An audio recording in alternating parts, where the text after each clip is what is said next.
In 1402, Zhu Di violently seized the Ming throne from his nephew, declaring himself the Yongle Emperor. This coup left him with a severe crisis of legitimacy. He needed an immediate, undeniable way to prove he was the rightful ruler of China. For years, the Ming dynasty looked inward, relying on static land defenses to hold back northern invasions. The Yongle Emperor abandoned this defensive isolationism in favor of an aggressive, outward-facing maritime strategy. He utilized the tributary system to stabilize his reign. This network of ritualized diplomacy meant foreign states acknowledged Chinese hegemony and offered tribute.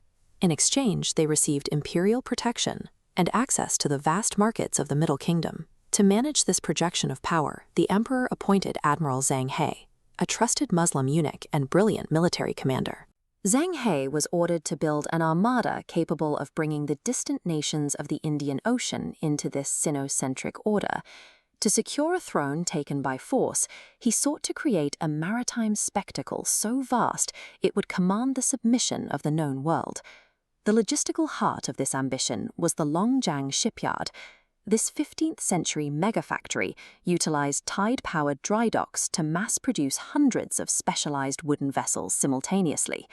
The flagships of the fleet were the legendary treasure ships.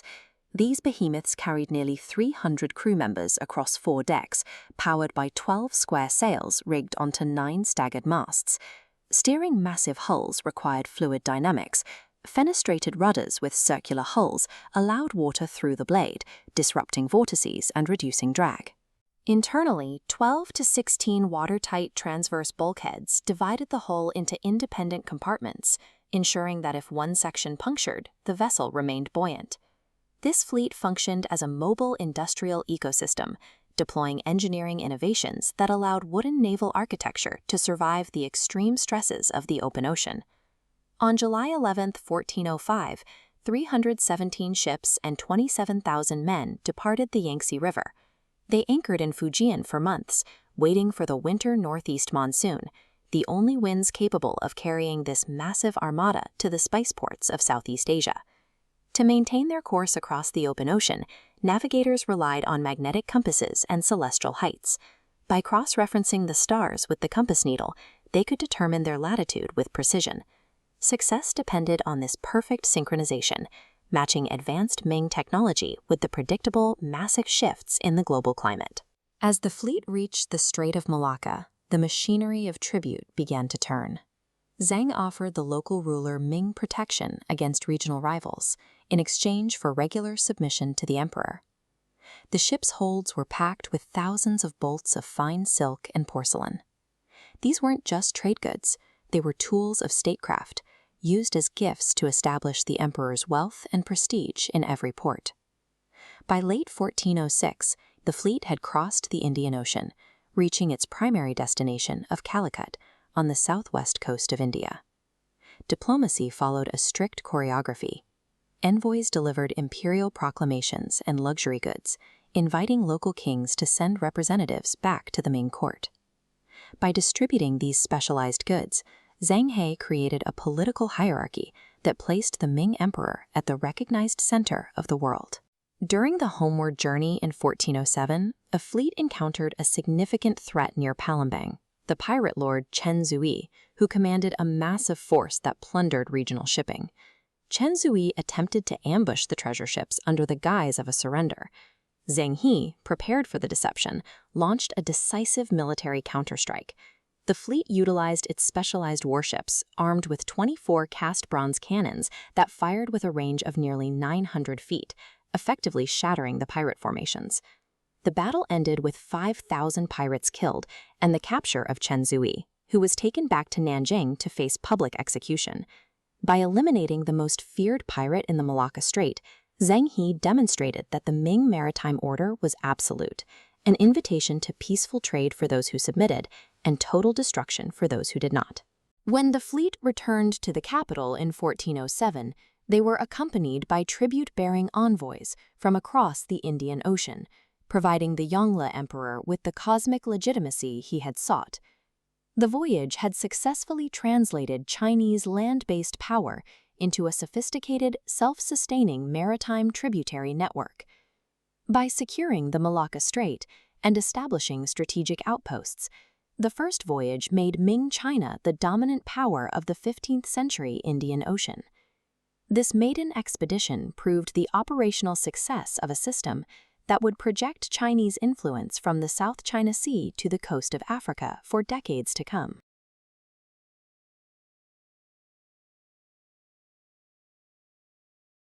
Look at the sheer material scale required to build the Zheng, or the Purple Forbidden City, in 1420.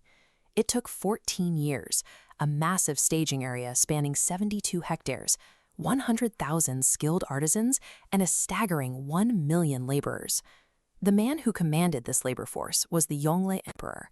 He had recently seized the imperial throne in a bloody civil war, and his rule was entirely illegitimate in the eyes of the existing scholar bureaucracy stationed in the southern capital of Nanjing. To escape those hostile bureaucrats and secure his borders, he moved the capital north to his own military stronghold in Beijing. But to cement his legacy, he needed to manufacture the mandate of heaven, the divine right to rule, and weave it directly into the physical landscape. He drew his logic from ancient Confucian texts. According to Chinese cosmology, the heavens revolve around a single, unmoving point in the northern sky, the pole star, located within a constellation known as the Purple Enclosure. The emperor mandated that his new palace serve as the terrestrial reflection of this star. By locking the design to the geographic center of the capital, he positioned his throne as the exact center of the human universe. He was building an architectural mechanism to prove his divine authority to a skeptical empire. Look closely at the alignment of the palace. It is anchored by the Zhongzhou, a central, invisible meridian running exactly 7,500 meters from the southern gates straight through the imperial throne. This axis dictates an absolute bilateral symmetry. Every courtyard, gate, and hall is mirrored precisely on the east and west, enforcing a rigorous spatial order over the entire city.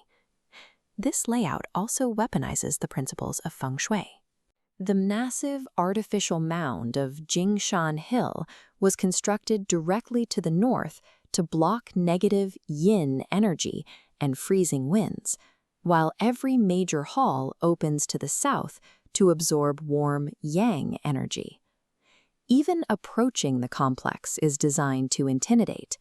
Visitors entering through the primary southern entrance, the Meridian Gate, find themselves surrounded by towering U-shaped walls engineered to entrap, disorient, and humble anyone stepping inside. The color palette reinforces this strict hierarchy.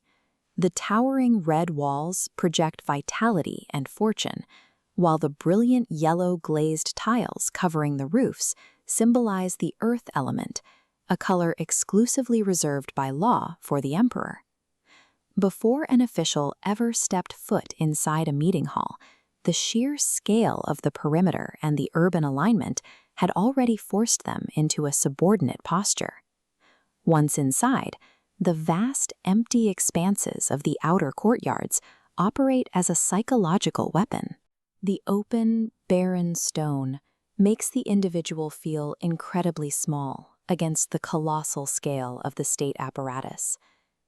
Moving through these courtyards is like walking through a physical diagram of Confucian society. Each gateway leads to an increasingly exclusive space, mirroring the rigid ascension of bureaucratic ranks. The journey culminates at the Taihei Den, the Hall of Supreme Harmony. Elevated on a three-tiered marble terrace, it was the apex of the empire and the largest wooden structure in China. The facade's wireframe reveals a hidden numerology, exactly 9 bays wide and 5 deep, numbers bound to the emperor's supremacy. Along the eaves, while lesser buildings had 3 or 5 guardian figures, this unique structure displays 10 mythical beasts, ending with the lightning-taming Hongxi. The exhausting, highly regulated walk through the outer court strips away human ego. By the time a visitor reaches the top of those stairs, they are mentally prepared to stand before a living god. Stepping inside the throne room, the vastness of the exterior is suddenly replaced by an intimate, hyper-controlled environment. Directly above the emperor's seat is the Zhaojing, an intricately carved, multi-layered wooden structure designed to function as a miniature model of the cosmos.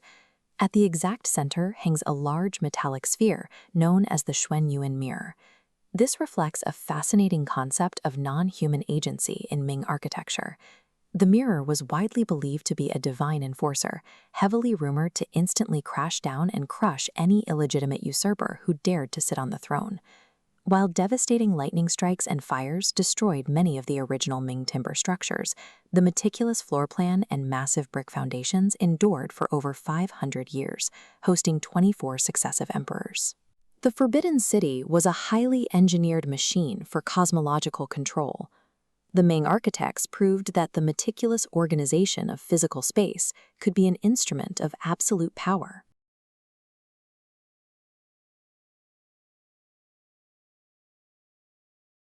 In 1421, the Ming dynasty made a geographic gamble, moving their primary capital north to Beijing.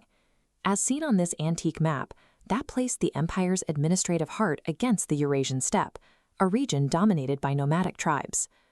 Defending this new border required a staggering amount of resources. The Ming state had to transport massive quantities of food and supplies to support hundreds of thousands of troops. We're talking 100 to 150 tons of silver flowing into this northern military zone every year. Just across that border lived the Oirat Mongols. The Mongolian steppe is a harsh, arid environment with very limited resources. To survive, the Oirats depended on regulated border markets to trade horses and furs for essential Chinese goods like tea, silk, and grain. This created a fragile economic loop. The Ming needed a secure border, and the nomads needed trade subsidies to avoid starvation. Any disruption meant the nomads would take by force what they could no longer trade for. This chart plots the rapid drop in temperature and precipitation across East Asia from 1448 to 1451. As the climate cooled and dried out, the grazing lands and the Mongolian steppe rapidly shrank. The Oirats were suddenly facing famine. Desperate to feed his people, Oirat leader Yat-sen demanded increased trade allowances. But the Ming court was dominated by a dictatorial eunuch, Wang Zhen. Viewing the armed Oirat trade delegations as a security threat, Wang Zhen retaliated by slashing their trade subsidies to just 1/5 of what they requested. Deprived of resources, Yat-sen launched a coordinated, four-pronged invasion. In response, the young Zheng emperor, manipulated by Wang Zhen, bypassed his experienced generals. He hastily mobilized an ill-prepared host of over 200,000 men to march north and crush the invasion personally. The imperial column departed Beijing with only 4 days of preparation, marching into the mountain passes without checking local granaries. Without a viable supply chain for a force of this scale, the logistical collapse began before the army even reached the frontier. The outbound march stalled almost immediately. Unceasing torrential rains transformed the dirt highways into deep mud, pinning the heavy supply carts to the ground. Within a week, the troops were starving and exhausted. When the imperial host finally limped into the northern outpost of Datong, they found the battlefield covered with the rotting corpses of their own vanguard. Panicked by the scale of the Oirat pot, Wang Zhen ordered an immediate retreat back toward the safety of Beijing. But instead of taking the fastest, most direct route through the mountain passes, Wang Zhen made a fatal command decision. He veered the entire army off the main highway onto a slower, highly exposed path. His reasoning was purely personal. He did not want 250,000 soldiers damaging the crops on his private estates in Yuzhou. That single detour added critical days to the journey. It transformed the military withdrawal into a slow-motion foot race against highly mobile Oirat cavalry who were already closing in on the Ming rear guard. By August 31st, the Ming army reached Tumu Fortress. A walled city with a secure water supply was only 8 miles ahead. But Wang Zhen's personal caravan of treasures had fallen behind, so he ordered the army to set up camp on the open road and wait. Tumu Fortress was essentially an elevated, boat-shaped earthen plateau. It offered very little defensive cover, and critically, it contained absolutely no internal water sources. Yat-sen immediately recognized the tactical blunder. He dispatched his cavalry to surround the plateau, cutting off the Ming army's only access to the nearby Humen River. By September 1st, the Ming soldiers had been without water for 2 days. When Yat-sen offered a fake peace negotiation, the Ming forces broke rank. Thirsty and completely undisciplined, they made a chaotic scramble toward the river, walking directly into a waiting Oirat ambush. Within hours, the Ming command structure was gone. Amid the slaughter, the Oirats found the Zheng emperor sitting alone on the ground, still wearing his gold-embroidered armor. He had become an accidental prisoner of war. Back in Beijing, the court devolved into panic.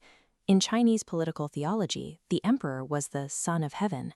With their sovereign now a prisoner, the cosmological mandate of the entire Ming dynasty was being held hostage on the steppe.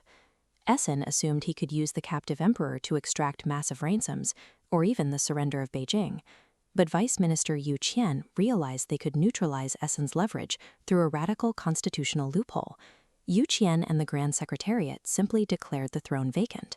They elevated the captive emperor's younger brother to take his place, and retroactively reclassified their hostage sovereign as a retired emperor, stripping him of all political power. When Yat-sen marched his cavalry on Beijing a month later, he wasn't met with a surrender. Instead, he faced a heavily fortified city defended by breech-loading cannons and toxic smoke rockets. By treating the Son of Heaven as a replaceable part of the state machinery, Yu Qian ensured that the dynasty outlived the individual ruler. The hostage was no longer an imperial symbol, but an expensive burden for his Oirat captors. Since the hostage yielded no concessions, the Oirats released him just a year later. When he returned to Beijing, his brother refused to relinquish the throne, strictly confining him to the southern palace under house arrest for 7 years. The personal fate of the emperor was settled, but the Tumu Crisis changed the Ming dynasty's perspective on the north. The era of the forward defense strategy, where emperors personally led aggressive expeditions into the steppe, was over. China transitioned from an expansionist power into a state focused on static internal defense. They abandoned their outer outposts on the steppe and pulled their lines back to the mountain passes. The failure at Tumu left the court with only one alternative for long-term security. To physically seal the border, they began building the monumental network of stone and fired brick fortifications we recognize today as the Great Wall of China.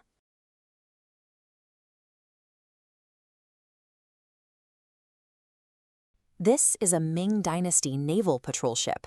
In the 16th century, the Ming Empire produces the world's finest silk and porcelain, but they strictly enforce the Haijin, a sweeping legal ban on private maritime commerce. Cutting off legal trade wipes out regional customs revenue and spawns massive, chaotic smuggling networks along the Guangdong coast. At the exact same time, the Ming implement the single whip tax law, requiring all citizens to pay their taxes in physical silver specie. The entire Chinese economy is suddenly desperate for silver. Enter the Portuguese. Known to the Ming as the Franks, they arrive in the 1520s, attempt to build illegal forts, and are decisively crushed and expelled by the Ming Navy. The situation reaches a stalemate. China urgently needs silver. The Portuguese have access to it. Because the Ming refuse to tolerate armed pirate bases on their shores, the two sides have to find a pragmatic compromise. In 1554, Portuguese captain Leonel de Sousa approaches Guangdong official Wang Bo with an offer. Sousa promises to pay taxes, obey local laws, and rebrands his merchants as peaceful Portuguese rather than the banned Franks. Wang Bo negotiates a highly profitable compromise. He applies the mandatory 20% imperial tariff, but only to half of the Portuguese cargo. This creates an effective 10% tax rate, bringing the merchants back into the legal fold. By 1573, Ming officials formalize the arrangement on the Macau Peninsula.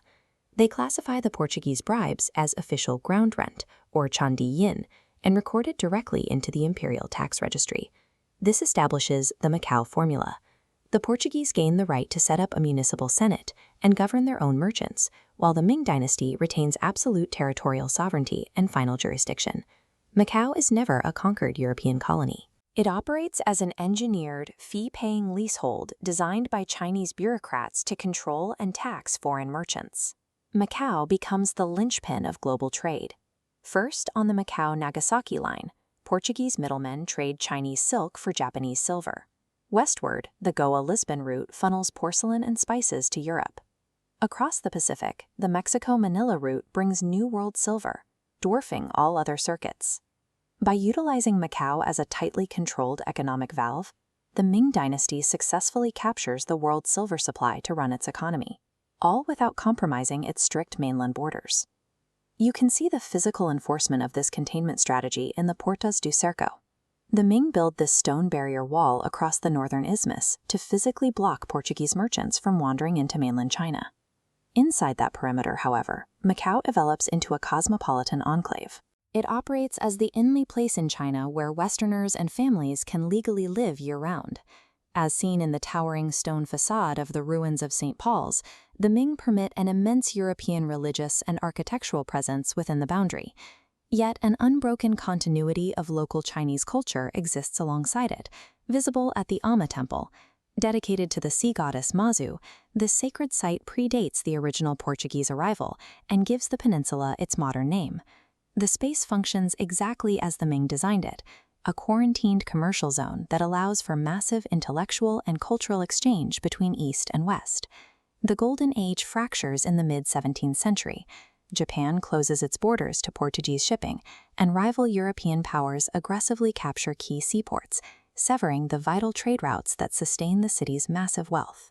It isn't until 1887, during the weakened final decades of the Qing dynasty, that Portugal formally claims perpetual occupation over the territory, centuries after the original Ming formula is established. As seen in this 1999 handover ceremony, under the flags of both nations, Macau formally returns to Chinese jurisdiction, closing out the longest continuous European presence in Asia. The history of Macau defies the standard narrative of European naval conquest. It survives for 400 years because a pragmatic Ming bureaucracy engineers a controlled window, one that fuels an empire and helps build global trade.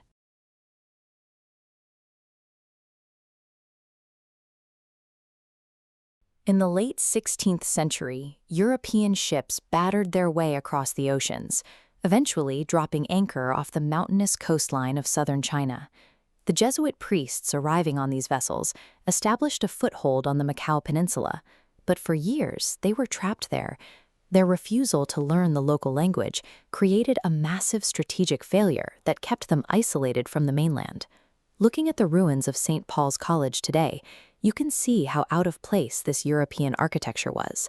They had built a foreign island on the very edge of the vast Ming Empire. A new regional manager named Alessandro Vallianano realized this approach was useless.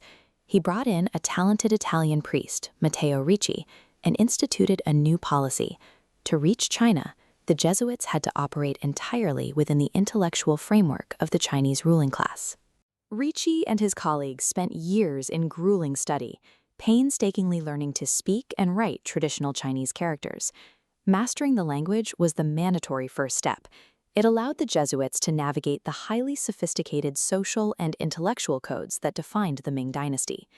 When Ricci finally secured permission to enter the mainland in 1583, he shaved his head and put on the robes of a Buddhist monk, assuming this would give him religious credibility. He quickly realized he had made a mistake. Ming officials often viewed the monastic class with deep suspicion. So Ricci pivoted. He let his hair and beard grow out and adopted the rufu, the silk robes and distinct cultural identity of an elite Confucian scholar. Looking at this portrait of Ricci in his black silk robes, you can see a European man actively transforming his social status. This specific attire signaled to the Ming elite that he was an educated literatus, capable of conversing as an equal. This initiated a deep mutual curiosity. Ming scholars examined novel European scientific objects, like precise mechanical clocks and prisms, while Ricci spent his days absorbing classical Confucian literature. By shedding his foreign attire and offering up Western technology, Ricci proved he respected his hosts, establishing a baseline of trust for genuine intellectual exchange. By 1601, this trust earned Ricci an invitation into the Forbidden City in Beijing to serve the Wanli Emperor. This monumental 1602 world map, the Kunyu Wangguo Quantu, represents an intricate collaboration between Ricci and Ming scholars. They used European mathematical projections to show a spherical Earth, but intentionally shifted the prime meridian to place Asia squarely in the center. This detailed section shows illustrations of marine life and European sailboats firing cannons.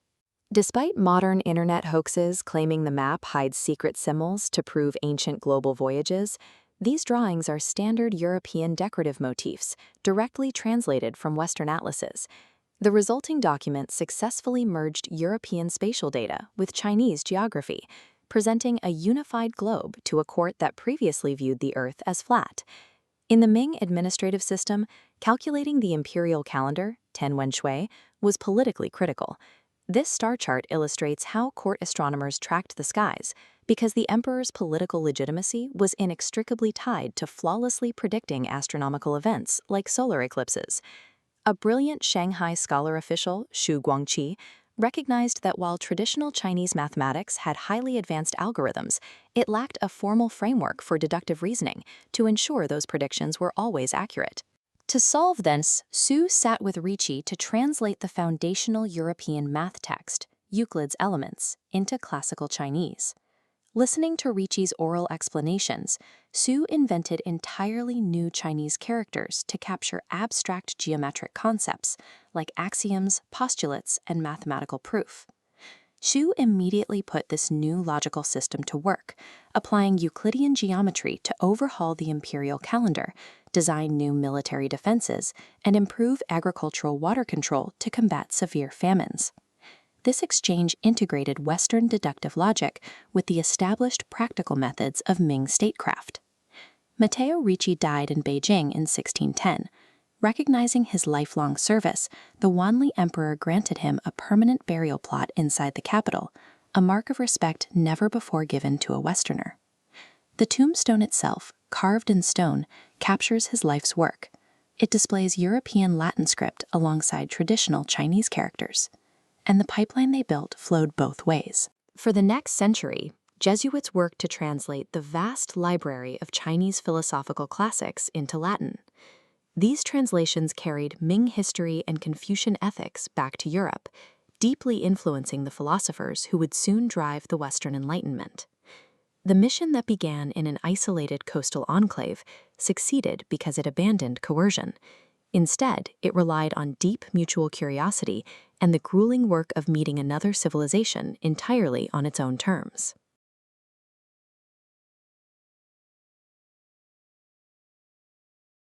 By the early 17th century, the Ming dynasty was an entrenched, highly sophisticated superpower.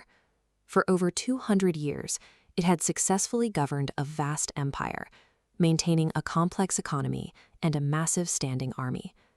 But an invisible, systemic threat was brewing on a planetary scale. A phase of severely reduced solar activity, a phenomenon known as the Maunder minimum, triggered a period of global cooling. Across East Asia, average temperatures plummeted. This deep freeze disrupted normal weather patterns, bringing severe, rolling droughts that crept down from the northwest. The first casualty was the Tuntian system, a sprawling network of military farms designed to keep the northern border garrisons self-sufficient. As the soil dried up, the crops died, and the military farms failed. This graph shows the permanent surge in grain prices during this period. Because of the prolonged drought, the cost of food didn't nearly spike and recover. It settled into a new, hyperinflated reality. Grain became completely unaffordable for the average citizen. The combination of deep cold and hyperinflation had hollowed out the empire's ecological and economic baseline. Down in Beijing, the young Chongzhen emperor was trying to manage the fallout. He was a conscientious, reform-minded ruler, but he inherited a hollowed-out, impoverished state structure. The imperial treasury was effectively empty. A widespread silver shortage and a surge in coastal piracy had choked off commercial maritime trade, severely cutting into the empire's tax revenues. Facing severe budget deficits, Chongzhen initiated desperate fiscal cuts. To save money, he abruptly abolished large sections of the state-run postal courier system in the Northwest. That decision had an immediate catastrophic result. Thousands of militarily trained, armed men were instantly laid off. They were left unemployed and starving in the exact region hit hardest by the drought and the grain inflation. The central government's fiscal austerity had inadvertently provided a starving population with the experienced military leadership necessary to challenge the capital. Among those laid-off postal workers in the Northwest was a man named Li Zexu. Finding himself jobless in a famine zone, Li leveraged the localized chaos to organize a rebel force known as the Shun Army. As Li Zicheng marched his forces eastward toward Beijing, his army expanded. Starving peasants and unpaid, defecting Ming soldiers eagerly joined his ranks, turning a localized mutiny into a massive, heavily armed migration. The sheer momentum of the rebel advance overwhelmed the capital's defenses. By April 1644, Li Zicheng arrived at the gates of Beijing.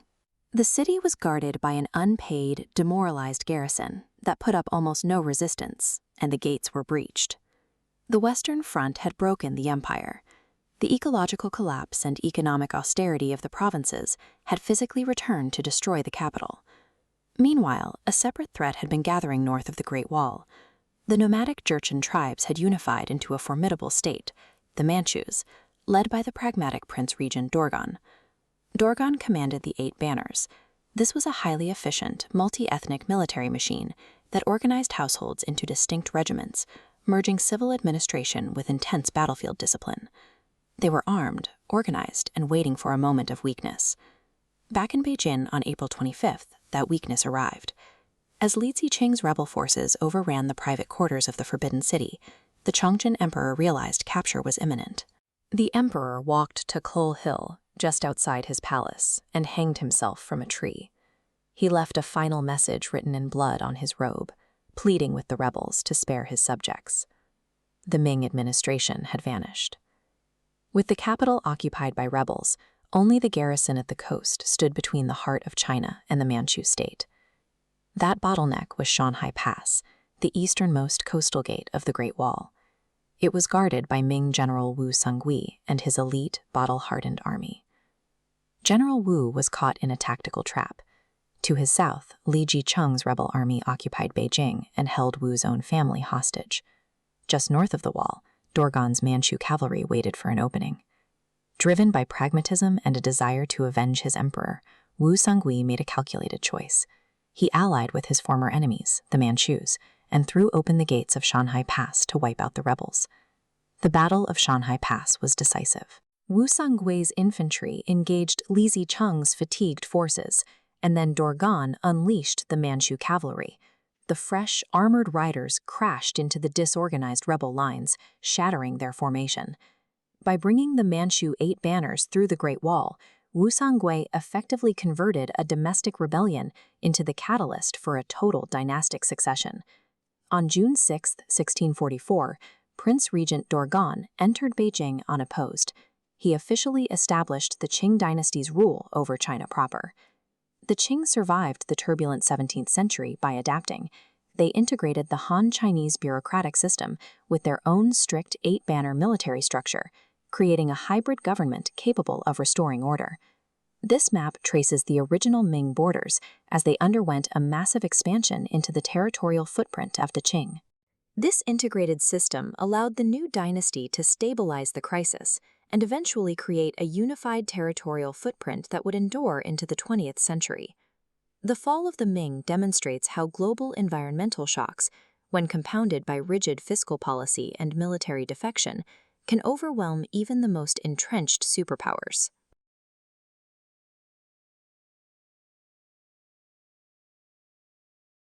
In the mid-17th century, the waters off the coast of East Asia were crowded with 2 very different kinds of ships. You had the heavy, deep-water galleons of the European powers, and cutting right past them, vast fleets of swift, flat-bottomed Chinese war junks. Those heavy European ships belonged to the Dutch East India Company. By the 1650s, the Dutch built a lucrative colony on the island of Taiwan.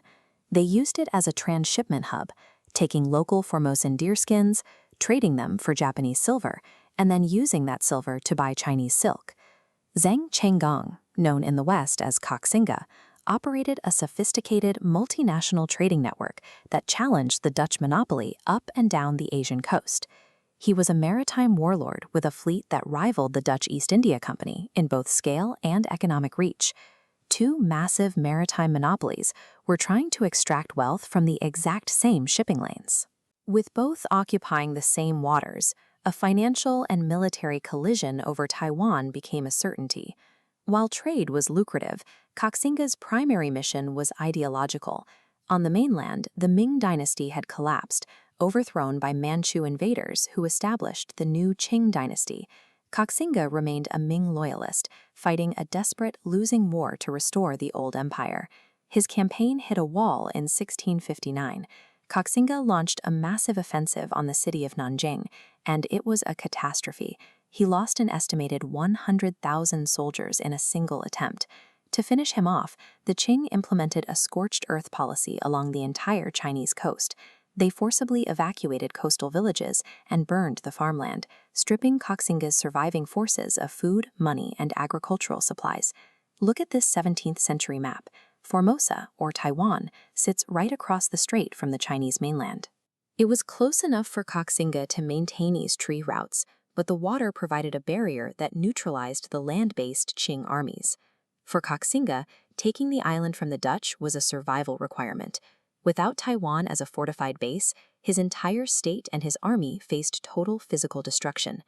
In April of 1661, Koxinga made his move. He launched an invasion fleet of 400 war junks, carrying 25,000 highly disciplined soldiers across the Taiwan Strait. The Dutch had heavily fortified the deep water channels leading to their base. Koxinga waited for a high spring tide and sailed his flat-bottomed junks right over the shallow sandbars of Humen. He bypassed the Dutch cannons and landed his army directly on the shore. To take the island, Koxinga had to capture Fort Zeelandia. It was a massive structure of heavy brick masonry built on elevated ground, representing the most advanced defensive design of the 17th century. Zeelandia was a star fort. Unlike older, square castles, its angled bastions eliminated blind spots, allowing defenders to shoot parallel to their walls. This interlocking geometry trapped attackers in crossfire from multiple directions, letting just 1,100 Dutch hold off a massive army. Koxinga faced a fortress engineered to withstand everything in his traditional arsenal. Traditional infantry charges were useless against these angles. At first, Koxinga tried mass infantry rushes, the same tactics that worked on the mainland. But the geometry did exactly what it was designed to do, and his soldiers were decimated by the Dutch muskets. The turning point came when Koxinga accepted the intelligence of a European defector named Hans Radis. Instead of attacking over open ground, Koxinga dug zigzagging European-style siege trenches to safely deflect artillery fire. Inching closer, troops built elevated mounds for their heavy cannons to target the Utrecht bastion, the fort's critical high point. Without it, the defense would fail. Koxinga's advantage wasn't just his numbers, it was his rapid strategic adaptation. He mastered centuries of European siege science in a matter of months. By January of 1662, Koxinga's artillery pulverized the Utrecht bastion. This shattered the defensive geometry of the fort, stripping the Dutch of the high ground and exposing the main fortress to direct fire. With the fort compromised, Governor Coyet surrendered. Koxinga offered diplomatic terms, allowing the Dutch to evacuate peacefully with their lives and personal property, ending nearly 4 decades of Dutch rule. Koxinga immediately began building the kingdom of Tungning. He instituted a Chinese legal system and laid out agricultural grids, turning a military outpost into a permanent territorial state. He opened the island to tens of thousands of mainland refugees fleeing the Qing. This migration was so large that it effectively changed the entire demographic makeup of the island. Koxinga's victory was the first time a Chinese power successfully expelled a European colonial force. By combining sheer resilience with tactical adaptation, he permanently ended Western control over the island and pulled Taiwan into the Chinese cultural and political sphere.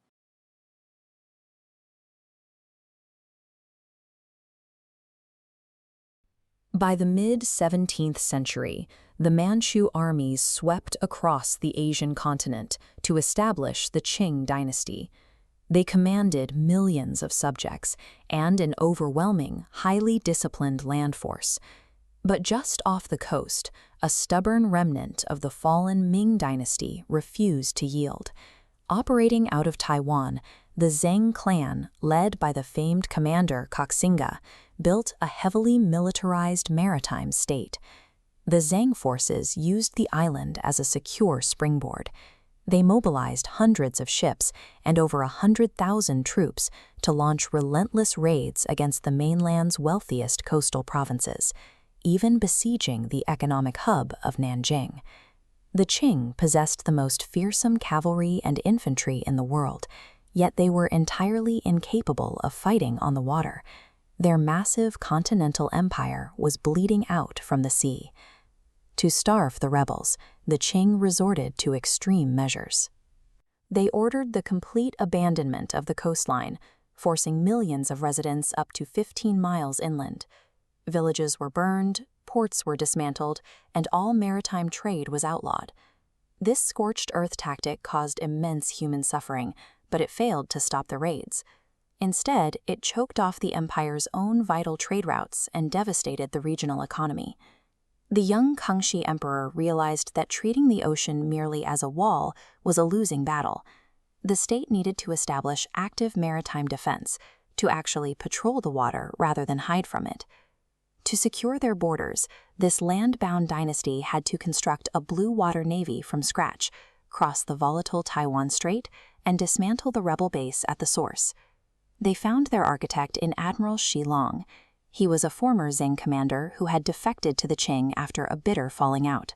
No one in the imperial court understood the geography and volatile weather of the Taiwan Strait better than he did. Qianlong warned the emperor that launching a direct amphibious assault on Taiwan's western coast would be strategic suicide. The ocean currents were treacherous, and the supply lines would be dangerously overextended. Between the mainland and Taiwan lies the Penghu archipelago, which the Qing had to capture first. Taking Penghu would provide a secure staging area 50 kilometers from the enemy's heartland, allowing them to refuel, rearm, and completely cut off Taiwan. In July 1683, Qianlong led an armada of 300 ships and 21,000 men straight into the strait.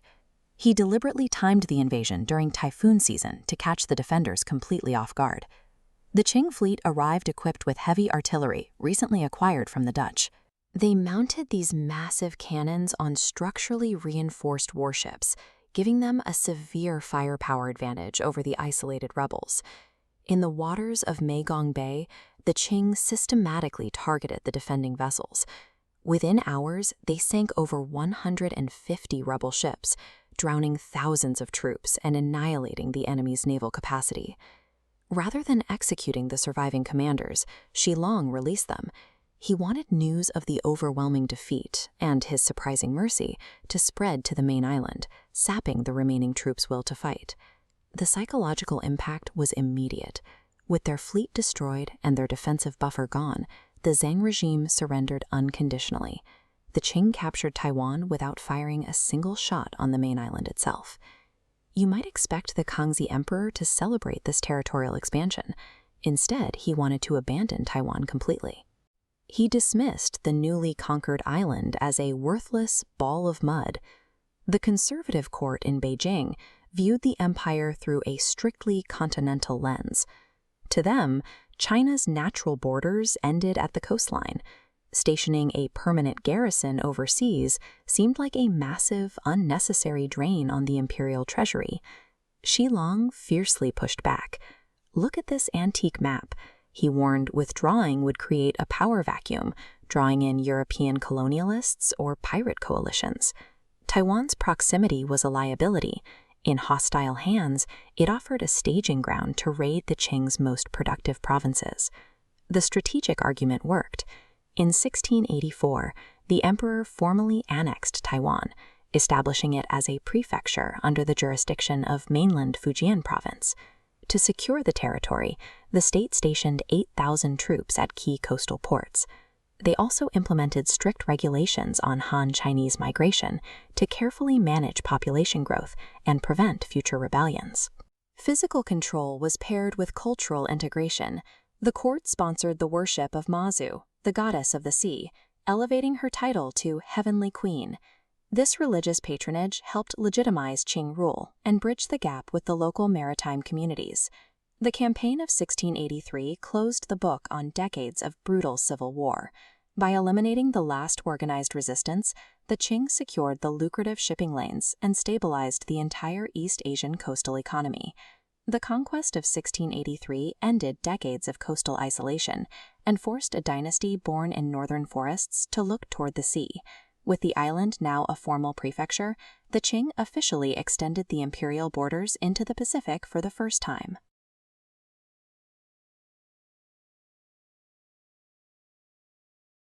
In 1793, a British warship dropped anchor off the coast of China. This meeting brought together two highly successful, expanding empires, each governed by its own internal logic and sovereign rules. By the late 18th century, a national addiction to Chinese tea, silk, and porcelain had created an economic crisis in London. The problem was that the Qing dynasty had little interest in European goods, and they demanded that British merchants pay for their tea exclusively in silver. This diagram illustrates the trade imbalance that threatened the British economy. With massive volumes of silver leaving Britain for every shipment of tea leaving Canton, the British East India Company was desperate for new ports to balance the books. To solve this, King George III dispatched Lord George Macartney. He arrived with 600 packages containing the finest products of the Industrial Revolution, intended to impress the Chinese court and open the door for a permanent free trade agreement. Macartney arrived expecting to negotiate as a sovereign equal. He was unaware that the court he was about to enter viewed foreign relations through a different set of rules entirely. The Qing dynasty, led by the Qianlong Emperor, was a multi-ethnic military powerhouse at the peak of its territorial expansion. It wasn't an isolated kingdom, but an empire that had recently secured vast frontiers in Central Asia and Tibet. Foreign relations were managed through the tributary system. In this framework, the emperor was the center of the civilized world, and neighboring nations secured peace and trade by offering tribute and acknowledging their subordinate status. When the British ships arrived, the Qing court processed them as another distant vassal state. They saw a delegation that had traveled a great distance, ostensibly to pay homage to the emperor on his 80th birthday. Both sides were acting competently within their own traditions, but they were working from different maps of the world, with no shared legend to translate them. The British delegation spent days unpacking their gifts, confident that these physical proofs of Western science would leave the Chinese court in awe. Among the gifts was this mechanical brass planetarium, an instrument intended to prove Britain's mathematical and astronomical superiority. They also showcased advanced military hardware, including the firing mechanism of this flintlock rifle, to demonstrate British industrial capacity and create interest in their manufactures. The Qing court was not awed. They catalogued these items as ingenious toys or sing-songs. Rather than seeing symbols of power, they saw standard tribute from a subjugated people and sent the weapons to be stored in imperial armories.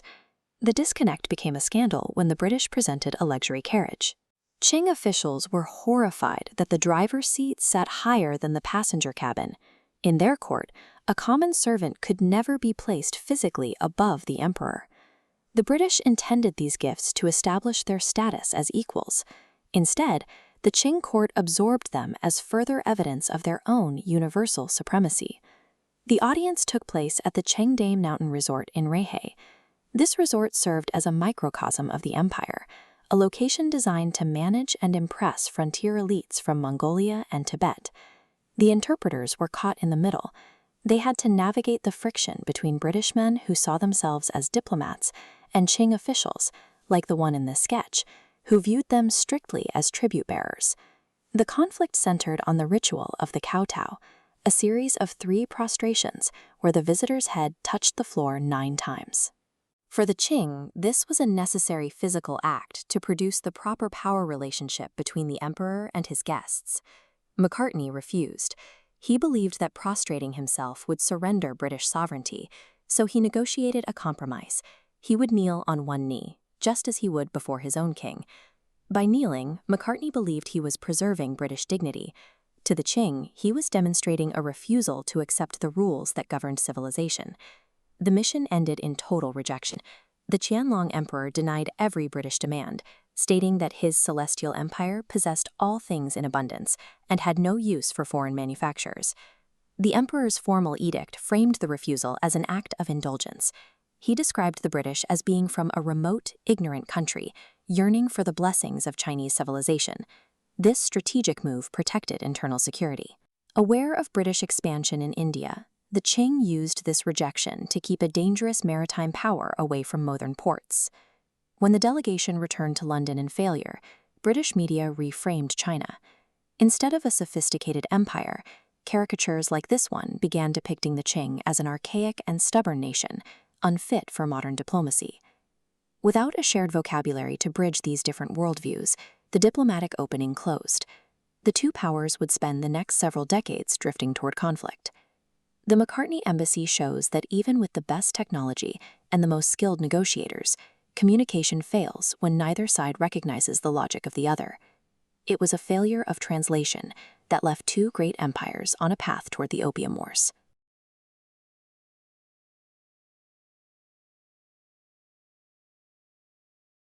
By the late 18th century, the British Empire had a massive appetite for Chinese tea, silk, and porcelain. But the Qing dynasty kept foreign merchants on a very short leash. Under the Canton system, Western trade was strictly confined to a single port in Guangzhou, heavily regulated by Chinese authorities. This one-sided arrangement created a severe trade deficit. Chinese merchants had no interest in British manufactured goods. They demanded payment exclusively in silver. Look at these silver Cixi ingots. This was the exact currency draining rapidly out of the British treasury to feed the public's tea habit, creating a massive economic imbalance that the British desperately needed to reverse. To stop the bleeding, the British East India Company turned to a lucrative, illegal alternative: opium. They systematically cultivated the poppy in their Indian territories, processed it into a smokable paste, and smuggled thousands of chests into China to force that silver to flow right back out. This was a state-sanctioned economic strategy that weaponized a highly addictive narcotic to balance a global ledger. By the late 1830s, the human and economic toll on China was staggering. Up to 10 million Chinese citizens were addicted. The drug infiltrated all levels of society, sapping the strength of local military garrisons and causing the value of silver to skyrocket, which crippled the peasantry and starved the provincial treasuries. To combat the crisis, the emperor turned to this man, Lin Zexu. Born into a poor family, Lin rose through the ranks by passing rigorous civil service exams. He earned a formidable reputation as Lin as clear as the heavens, an incorruptible scholar official who refused to take bribes and strictly enforced the law. In December 1838, the Daoguang emperor appointed Lin as imperial commissioner. He was granted sweeping powers, answerable to no local officials, and sent south to Guangzhou with one specific mandate: obliterate the opium trade entirely. Lin recognized that the survival of the Qing state was at stake. His mission was an existential defense of Chinese sovereignty against foreign economic sabotage. Lin arrived in March 1839 and immediately struck hard. Within months, he arrested over 1,700 corrupt dealers, confiscated tens of thousands of opium pipes, and locked down the foreign enclave, trapping the British smugglers in their warehouses until they surrendered their inventory. But Lin also believed in the power of moral reasoning. While enforcing the law domestically, he launched a diplomatic offensive, drafting a remarkably frank, open letter addressed directly to Britain's Queen Victoria. In the letter, Lin highlighted a glaring hypocrisy. As these historical texts and illustrations show, Britain had its own domestic struggle with opium and recognized its dangers. Lin asked the Queen how her government could strictly forbid the harm of the drug at home, yet actively promote its export to poison the subjects of another country for profit. He demanded the British adhere to Chinese law, warning that smugglers would face the death penalty. But the letter was routed through merchant channels, ignored by the British Foreign Office, and never actually reached the Queen. With his diplomatic outreach ignored and his appeal for shared accountability unanswered, Lin turned back to the only leverage he had: the direct enforcement of Qing law on the ground. Lin's unyielding blockade forced the foreign merchants to capitulate. They eventually handed over their massive stockpiles, over 20,000 chests of raw opium, weighing roughly 1.2 million kilograms. Destroying that much contraband required an immense logistical effort. At the coastal town of Humen, Lin employed 500 workers for 23 days. They dug 3 massive trenches right into the shoreline, lined them with stone, and secured the perimeter to ensure no one could siphon off the supply. Rather than burning the drug, which would leave smoke that could be inhaled or residue that could be scraped up, Lin used chemical engineering to eradicate it completely. Workers flooded the trenches with seawater and salt, broke the opium paste into pieces, and threw in quicklime. The resulting chemical reaction boiled the water and dissolved the narcotic entirely. Once the mixture was fully neutralized, they opened the sluice gates and flushed the harmless slurry out into the ocean. Lin even composed a traditional elegy, apologizing to the gods of the sea for polluting their waters. The destruction at Humen was a highly organized, state-executed enforcement of public health law, meticulously designed to prove to the public that the opium was gone for good. When news of the destruction reached London, the British government didn't see public health enforcement. They saw an unprovoked attack on British property. Politicians and merchants weaponized the concept of free trade to justify military retaliation, framing the Chinese as backwards and hostile to global commerce. This illustration captures the resulting confrontation, the First Opium War. The conflict was a severe technological mismatch.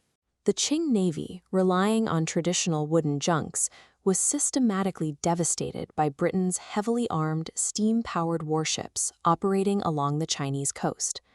By 1842, the Qing Empire was forced to surrender. Look at these wax seals on the Treaty of Nanjing. This document legally codified China's defeat, forcing them to pay a massive indemnity, open 5 new ports to foreign trade, and cede the island of Hong Kong to the British Empire. A sovereign nation attempted to enforce its own domestic drug laws, and that exact action was used as the justification to forcibly shatter its sovereign borders and impose total foreign control. The Daoguang Emperor, humiliated by the military collapse, needed a scapegoat. He blamed Lin Zexu for provoking the British, stripped him of his powers, and exiled him to a remote post in the far northwest. Yet today, Lin Zexu is not remembered as a failure. This bronze statue stands as a testament to his complete historical rehabilitation. As China navigated the following century of foreign occupation and unequal treaties, Lin's reputation grew from an exiled official into a revered national hero. Lin's actions at Humen established a precedent for resisting the export of addicted substances as a tool of foreign policy. He was one of the few high-ranking officials to identify the opium trade as a systemic threat to the integrity of the state itself. Lin Zexu's legacy isn't defined by a military victory, but by his refusal to legitimize the trade. His campaign at Humen remains the primary symbol of a sovereign nation's attempt to prioritize public health over the demands of global merchant interests.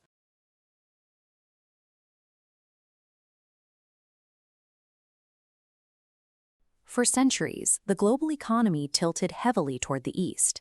European merchants poured rivers of silver into the Qing Empire to feed a seemingly endless appetite for tea, silk, and porcelain. As this map shows, the Qing court strictly controlled this immense wealth through the Canton system. Every foreign vessel, merchant, and silver coin was funneled through a single geographic choke point at Guangzhou, managed by a highly regulated merchant guild known as the Kohong. To reverse the massive drain of hard currency, British mercantile houses, including the East India Company, turned to a different commodity. They began cultivating Bengal opium, smuggling it through vast illegal networks deep into the Chinese interior. The resulting crisis and economic deflation prompted the Daoguang Emperor to dispatch Imperial Commissioner Lin Zexu. Lin aggressively targeted the smuggling rings, ultimately confiscating and destroying over 20,000 chests of British opium at Humen. This assertion of Qing legal authority over foreign merchants directly threatened the immense profits of the British Empire. Diplomacy dissolved, and military confrontation became inevitable. When the British Expeditionary Force arrived in 1840, the ensuing conflict revealed a severe technological gap. Traditional Qing coastal defenses faced a modern industrial war machine equipped with percussion-lock muskets and heavy paddle-wheel frigates. Rather than engaging in drawn-out coastal sieges, the British Navy utilized its superior maneuverability to push rapidly northward and up the Yangtze River, bypassing traditional strongholds entirely. By the summer of 1842, heavily armed British warships arrived at the historic southern capital. They dropped anchor and prepared to level Nanjing. Facing the destruction of a vital economic and cultural center, the Mtiempo court realized their military options were exhausted. They instructed their high commissioners to sue for peace. The ensuing negotiations aboard the HMS Cornwallis yielded a document that forced the surrender of a centuries-old geopolitical order. On August 29, 1842, British Representative Sir Henry Pottinger and Qing Imperial High Commissioners Qi Ying and Elipu signed the Nanjing Tiaoyue, the Treaty of Nanjing. This physical document, drafted in both English and Chinese, dictated the new terms of international law in East Asia. Looking at the text itself, Article 5 systematically dismantles the old trade structure. It explicitly abolishes the Kohong monopoly, granting British traders the legal right to transact with any Chinese merchant they choose. Visualizing the coastline, Article 2 pairs with this by initiating the Wukou Tongshang. 5 specific cities, Guangzhou, Xiamen, Fuzhou, Ningbo, and Shanghai, are thrown open to unrestricted foreign trade and permanent residence. By forcing open these specific points of entry, the treaty stripped the Qing government of its ability to isolate foreign influence, effectively redrawing the economic geography of the entire coastline. Article 3 demands a permanent territorial concession, ceding the island of Hong Kong in perpetuity. Further down, Articles 4 and 7 mandate a staggering 21 million silver dollar indemnity to cover the destroyed opium and the military expedition itself. The document also stripped China of its tariff autonomy. The treaty dictated a fixed import duty at an average rate of just 5%, erasing the state's ability to regulate its own domestic markets. At the time, the Qing court viewed these sweeping concessions through an older diplomatic lens. They treated the agreement as an appeasement strategy designed to manage hostile maritime forces rather than a permanent forfeiture of sovereignty. This miscalculation was worsened by severe translation discrepancies. The Chinese version of the treaty was crudely drafted, leaving Qing officials blind to the strict, binding legal ramifications embedded in the English text. While the physical loss of Hong Kong was immediately obvious, the invisible loss of control over domestic taxation and customs duties created the true structural fracture within the empire. The Treaty of Nanjing did not stand alone. It quickly became the blueprint for parallel agreements extracted by France, the United States, and other global powers seeking equal access to Chinese markets. The Supplementary Treaty of the Bogue in 1843 introduced extraterritoriality, a legal mechanism that completely exempted foreign nationals from Chinese law while operating on Chinese soil. This diagram illustrates the most favored nation clause. Under this rule, any new privilege or concession extracted from China by one foreign power was automatically granted to all of them. This multiplier effect locked the foreign powers into a unified bloc, binding China in an inescapable, overlapping web of what became known as the Bupingdeng Taoyue, the unequal treaties. The Sino-centric tributary system, which had defined Asian diplomacy for centuries, was dismantled. China was forcibly pulled into a subordinate position within the Western international legal order. The compounding weight of these treaties devastated domestic stability and sovereignty, initiating a period that Chinese nationalists later termed the Century of Humiliation.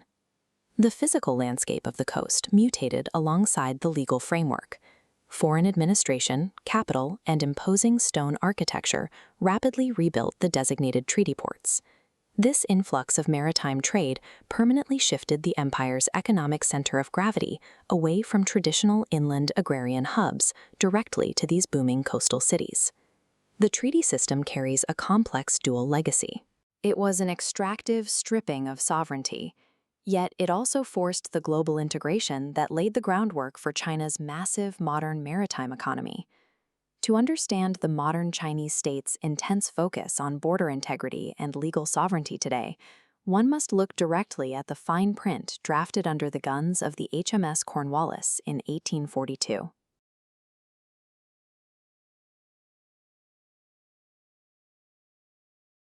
By the mid-19th century, the Qing dynasty appeared to be a stable imperial power, but the state was struggling under severe structural pressure.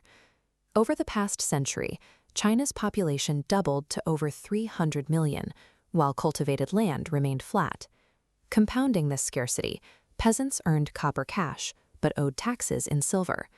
As silver prices soared, the real tax burden on the rural poor doubled.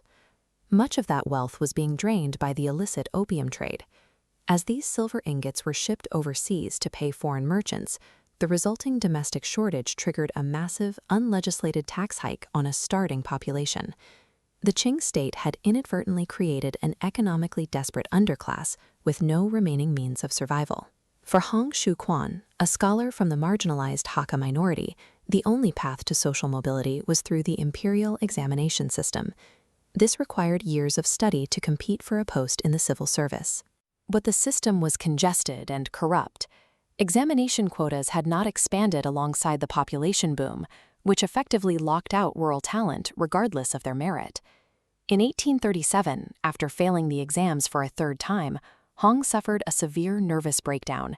He spent several days in a fevered state, experiencing a series of unexplainable visions. This systemic failure to integrate the educated elite transformed blocked ambition into a profound psychological crisis. In 1843, Hong finally examined a translated Protestant pamphlet titled Good Words to Admonish the Age, which he had received years earlier on the streets of Guangzhou. The text provided a new framework for his 1837 visions. Hong concluded that the golden-bearded man was God and the younger man was Jesus. He became convinced that he was the younger brother of Christ, chosen for a divine mission. Hong believed he was mandated to purge China of demons and restore what he saw as an ancient, uncorrupted monotheistic faith. This doctrine was highly subversive, as it claimed a divine authority that existed entirely outside the Qing emperor's mandate. Hong and his cousin Feng Yunshan traveled to the remote hills of Guangxi to preach, eventually forming a group called the God-Worshipping Society. Guangxi was a volatile region. Local Punti residents were locked in violent clan wars with migrant Hakka groups, while the weak provincial government failed to stop rampant banditry.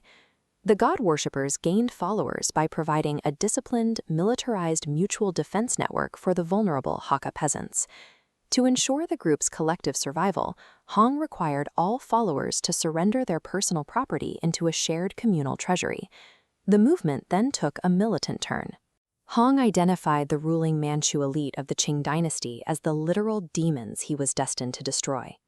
By linking spiritual salvation to anti-state action, the group weaponized the socio-economic desperation of the Hakka into a focused insurgency. In late 1850, the Qing government attempted to surround and crush the God worshippers at Zhentian.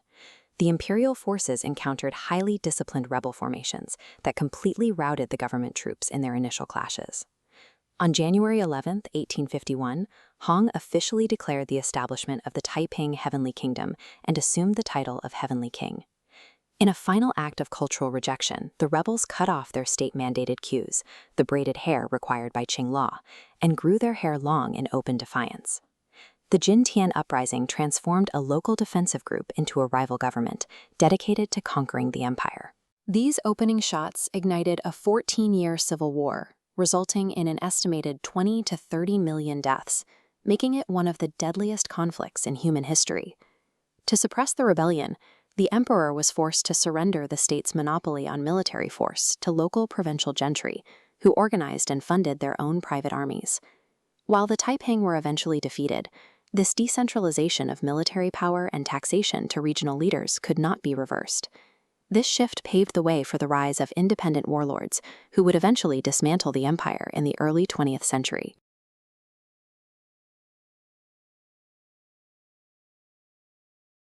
In October 1860, European artillery tore through the final defenses of the Qing Empire, bringing the Second Opium War directly to the gates of Beijing. The Allied march on the capital followed the capture and torture of British and French envoys by Qing forces. In direct retaliation, British High Commissioner Lord Elgin gave the order to burn the Yanming Yuan, the emperor's sprawling old summer palace. It took thousands of troops 3 days to loot and burn the 800-acre imperial estate. The objective was to execute a calculated military strike that doubled as a crippling cultural humiliation. The destruction of the summer palace removed the Qing court's final ability to stall. For the first time, the dynasty was forced to concede to every Allied demand to ensure the capital's survival. The Xianfeng emperor had already fled the capital for a hunting lodge in the north. The defense of the city and the task of dealing with the invaders fell to his younger half-brother. Prince Gong was left isolated. At 27 years old, he navigated a diplomatic crisis while hostile armies camped just outside the city walls. Waiting for him was Lord Elgin, backed by a technologically superior military force and determined to extract total capitulation. Prince Gong eventually signed the Beijing Tiaoyue, or the Conventions of Beijing. These documents functioned as instruments of coercion, drafted under the threat of bombardment, to establish the terms that would end the siege. The Sino-British Convention's dual-language preamble legally ratified the earlier Treaty of Nanjing. Below it, Article 1 grants the British representative the unconditional right to reside permanently in Beijing. Centuries of strict Qing isolation were legally broken. Article 3 outlines the financial extraction. The Qing state was forced to pay 8 million taels of silver to cover the expenses of the British military expedition that had just invaded their capital. The extraction was also territorial. Britain acquired the southern portion of Kowloon, expanding their Hong Kong Island holdings across the harbor. Surveyors drew a straight line across the peninsula, later known as Boundary Street, slicing off a rigid piece of the mainland for the crown. Britain originally held a remote maritime outpost. Now they possessed a formal, expanding colony directly attached to the Chinese landmass. France drafted a parallel convention at the exact same time, extracting their own 8 million tael indemnity from the Qing treasury. The French document required the Qing government to restore any Catholic properties across the empire that had been previously confiscated during crackdowns on foreign influence. The treaty went further. French missionaries were granted the right to buy land, construct buildings, and operate churches deep within the Chinese interior. Protected by foreign treaties, these missionaries effectively existed outside of local Chinese jurisdiction. This created parallel legal systems inland, steadily eroding Qing sovereignty far away from the coastal ports. The largest territorial loss of the crisis went to a power that didn't fire a single shot at the capital. The Russian envoy, Nikolai Ignatiev, positioned himself as a mediator between the besieged Qing court and the Anglo-French forces. He leveraged the threat of further European violence to demand his own treaty. The resulting Sino-Russian Convention ceded over 400,000 square kilometers of outer Manchuria to the Russian Empire.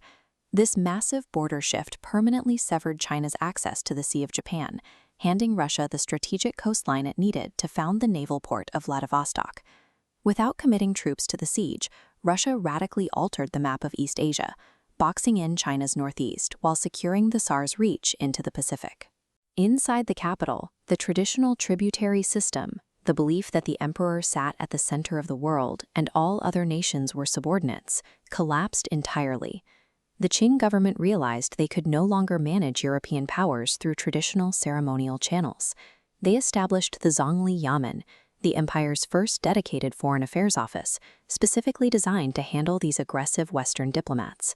This realization sparked the self-strengthening movement. A new generation of Chinese officials recognized that to survive, the empire had to rapidly study and adopt Western military organization and industrial technology. The Qing state launched these industrial and bureaucratic projects out of immediate necessity. To function in this new international system, the empire had to adopt the very tools that had defeated it. The agreements signed in the autumn of 1860 solidified an era defined by a specific historical concept, 不平等条约, or the unequal treaties. This data map compares the physical dismantling of the empire. We see the highly strategic, concentrated acreage seized by the British at Kowloon in the south, contrasted against the massive, sprawling square mileage annexed by Russia in the north. Beyond the borders, extraterritoriality and foreign land ownership projected Western legal control deep into the interior provinces. The Qing court had been forced to legally authorize its own subjugation, while foreign armies occupied its capital. The Convention of Beijing anchored the treaty century. It locked China into a subordinate, semi-colonial role that would dictate its international relations and internal politics for the next 100 years.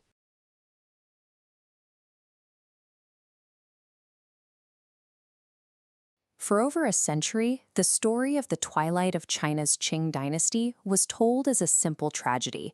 A progressive young emperor tries to modernize his nation, heroes or villains walking the halls of the Forbidden City, only factions struggling over how to hold a fracturing empire together. The crisis was triggered 3 years earlier, when the Qing Empire suffered a catastrophic defeat at the hands of Japan in the First Sino-Japanese War. For decades, the Qing state had focused on acquiring Western military technology, assuming that new weapons and ships would secure their borders. The humiliating terms of the 1895 Treaty of Shimonoseki proved that hardware alone could not save them. The intellectual class realized that without restructuring the government, the military, and the economy, the nation would simply be partitioned by foreign powers. The demand for rapid institutional change was about to trigger a dangerous internal power struggle at the highest levels of government. At the center of this tension was the 24-year-old Guangxu emperor. He saw sweeping institutional reform as his chance to assert his own independent authority and save the empire from collapse. Reigning in his shadow was his aunt, Empress Dowager Cixi. She functioned as the pragmatic architect of court consensus, navigating decades of imperial politics by prioritizing institutional stability. She had backed state-led modernizing efforts during the Tongji Restoration. Her priority remained the preservation of the Manchu dynasty and the protection of the state from radical disruption. Together, they operated within a delicate dual power structure. Even after her formal retirement, Cixi retained veto power over major appointments and foreign policy. Any significant shift in governance required strict alignment between the emperor and the dowager. The system relied on court consensus to function. The crisis of 1898 erupted when the emperor deliberately bypassed this established balance by pulling radical political outsiders into the heart of the government. On June 11, 1898, the emperor issued a decree declaring a complete shift in national policy. This marked the beginning of the Wushu Bianfa, the 100 Days Reform. To draft the new legislation, the emperor relied on a cohort of low-ranking scholars, led by the Cantonese intellectual Kang Yue and his disciple Liang Qichao. This chart maps the legislative output of that summer. In just over 3 months, the emperor issued over 180 imperial edicts, a legislative blitz designed to transform the empire into a constitutional monarchy. Looking at the specific data clusters, the edicts ordered the overhaul of the national education system, the transition to a Western-style conscript army, and the immediate abolition of traditional government sinecures. These salaried government positions required little work, and eliminating them overnight directly threatened the livelihoods of thousands of established officials. The emperor pushed these orders through without consulting the senior bureaucracy. The sheer velocity of the implementation threw the moderate establishment into a state of panic. Many officials who supported the idea of reform became terrified of the rapid, destabilizing pace of change. Tensions broke in early September when the emperor abruptly fired the entire senior leadership of the Board of Rights for blocking a reform memorial. Terrified by the sudden purge, conservative ministers flocked to the summer palace. They formally petitioned Empress Dowager Cixi to step in and halt the emperor's administrative restructuring. Kang Yue and his circle recognized that the traditional bureaucracy was closing ranks against them. Realizing their political window was shutting, the radical reformers moved toward an armed, treasonous conspiracy. The radicals approached General Yuan Shikai, commander of the modernized new army. They tasked him with a specific mission: assassinate Cixi's top military ally, Ronglu, and place the Empress Dowager under strict house arrest. The assassination plot leaked. Faced with an imminent military strike against her faction, Cixi abruptly returned to the Forbidden City on September 19th to seize direct control of the government. 2 days later, on September 21st, she launched the Wushu Coup, officially resuming the regency and stripping the emperor of his ruling powers. The Wushu Coup functioned as a preemptive defensive maneuver against an armed conspiracy. It secured state sovereignty at a moment of extreme internal danger. The fallout was immediate. The Guangxu emperor was confined to a small island pavilion within the imperial compound, where he lived under strict guard for the rest of his life. The court moved swiftly against the conspirators. 6 of the leading radical reformers who remained in Beijing were arrested and beheaded at Kaishiku without a trial. However, the primary architects of the reform, Kang Yue and Liang Qichao, successfully fled the capital and arrived in Japan. Safe overseas, they organized the Protect the Emperor Society. They fabricated diary entries and imperial letters, engineering a narrative that portrayed Cixi as an illegitimate, cruel usurper to secure funding and political sympathy from Western audiences. The dominant melodramatic history of 1898 was actually a highly effective propaganda campaign written by the political losers of the coup. The ultimate historical irony became clear just a few years later. Following the Boxer Rebellion, Cixi herself implemented the modernization efforts she had suppressed in 1898 under the new policies. Her government abolished the civil service examinations, built a modern national army, and moved toward a constitutional monarchy. This subsequent turn toward reform reveals that the struggle in 1898 focused on the chaotic methods of the radical reformers. The court had targeted the radicalism of the movement, while the actual goals of modernization remained on the table. Yet, the court's violent response parried a catastrophic long-term cost. It permanently destroyed a younger generation's faith that the Qing state could reform itself from the top down. By suppressing the reform faction, the court polarized Chinese intellectuals. This loss of faith in constitutionalism paved the way for the revolutionary forces of 1911, proving that political change requires a dangerous balance between progress and stability.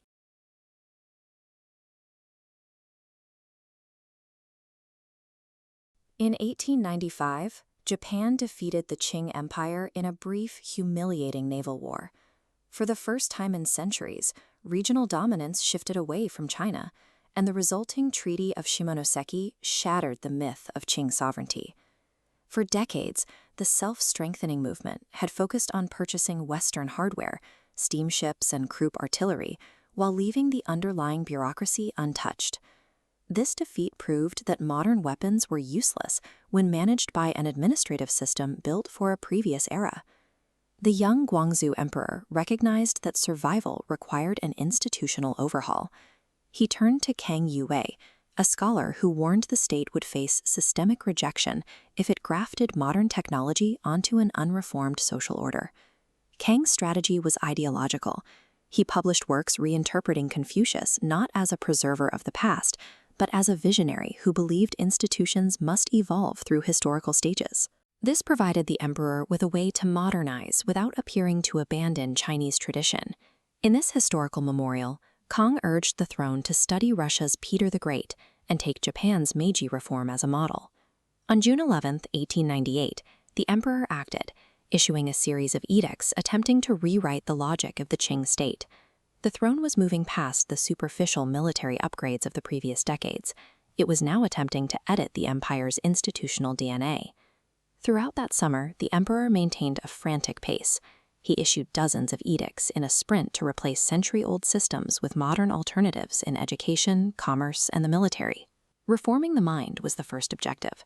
The emperor abolished the 8-legged essay, a rigid literary format used in civil service exams, and replaced it with the Si-Lun format, which tested candidates on practical science, mathematics, and global policy. To sustain this change, the reformers established the Imperial University of Peking. This institution was designed to serve as the academic standard for a new, empire-wide school system that integrated Western sciences with Chinese classics. Economic restructuring followed.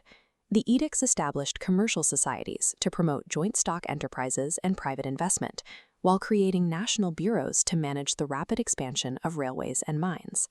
The emperor also targeted the state's internal inefficiencies, ordering the abolition of sinecures, salaried government positions that provided no actual work.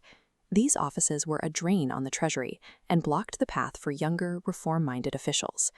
By attacking the civil service exams and the administrative structure at the same time, the reformers attempted to shift the criteria for power from literary mastery to modern, practical utility.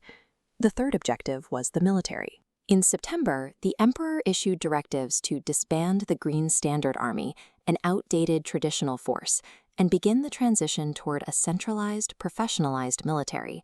He entrusted this transition to Yuan Shikai.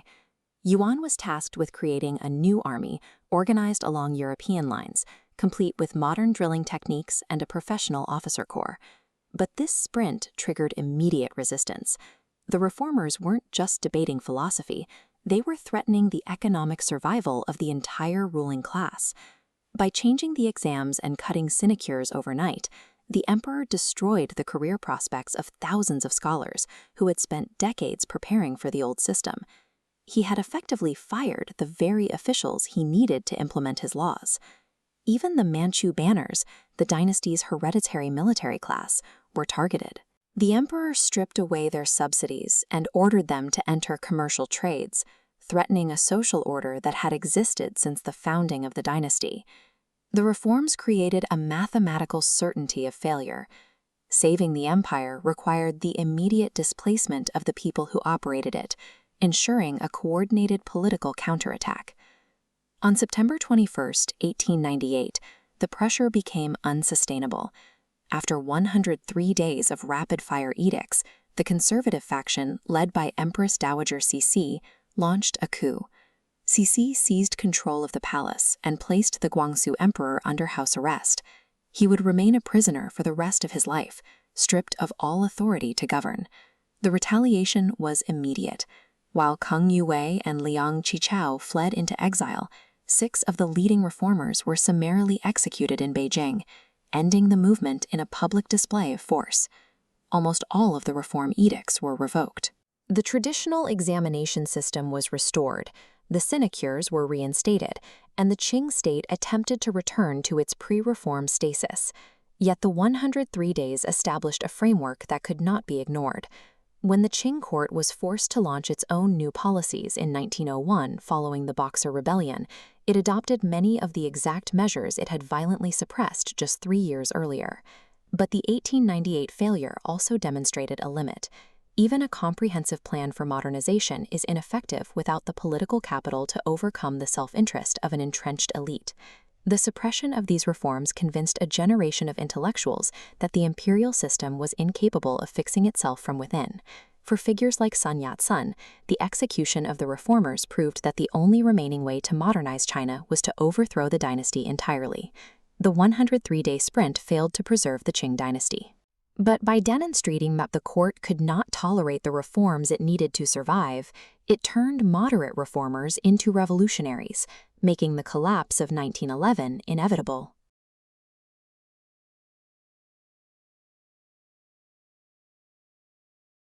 For over a century, the story of the twilight of China's Qing dynasty was told as a simple tragedy.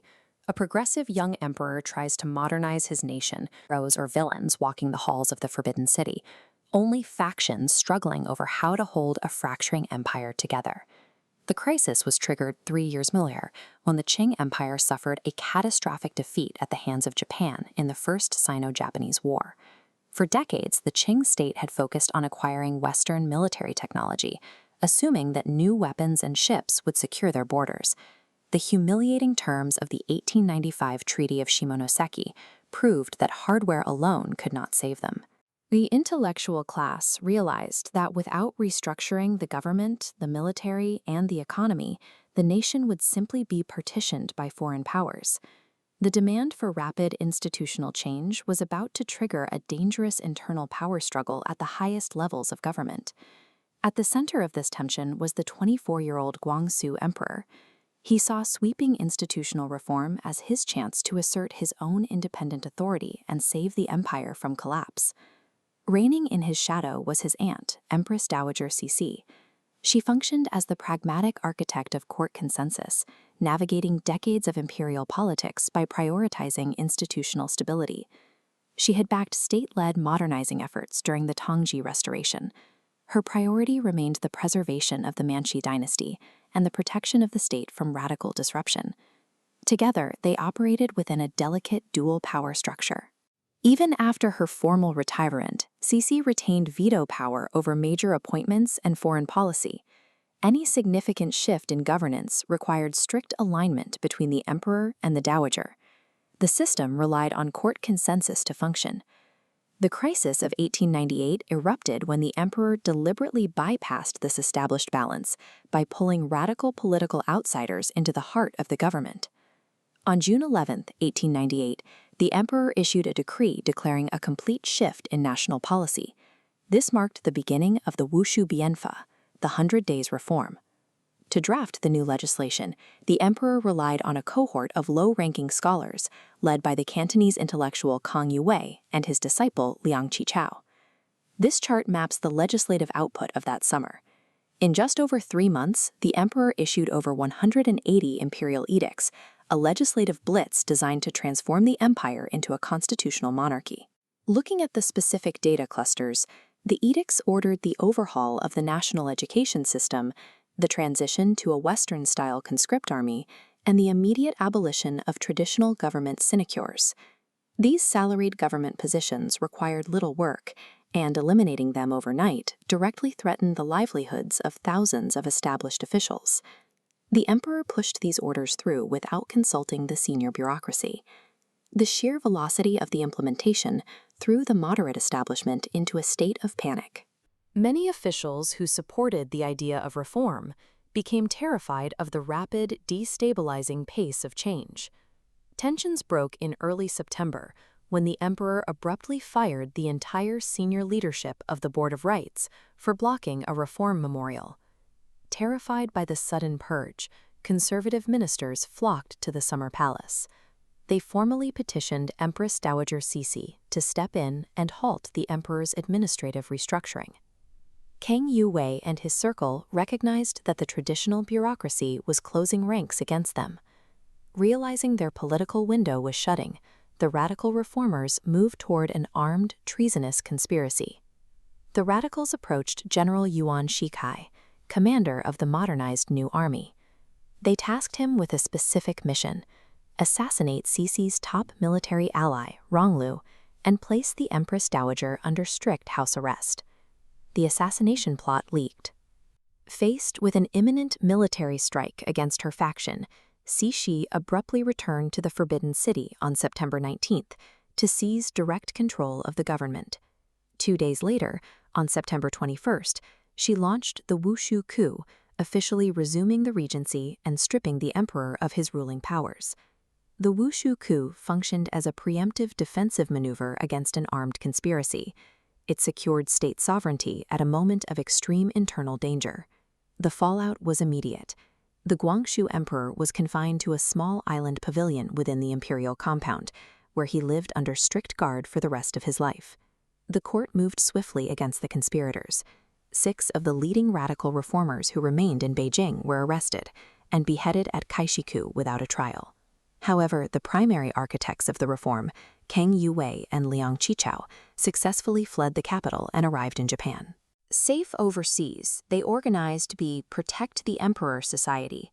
They fabricated diary entries and imperial letters, engineering a narrative that portrayed Cixi as an illegitimate, cruel usurper to secure funding and political sympathy from Western audiences.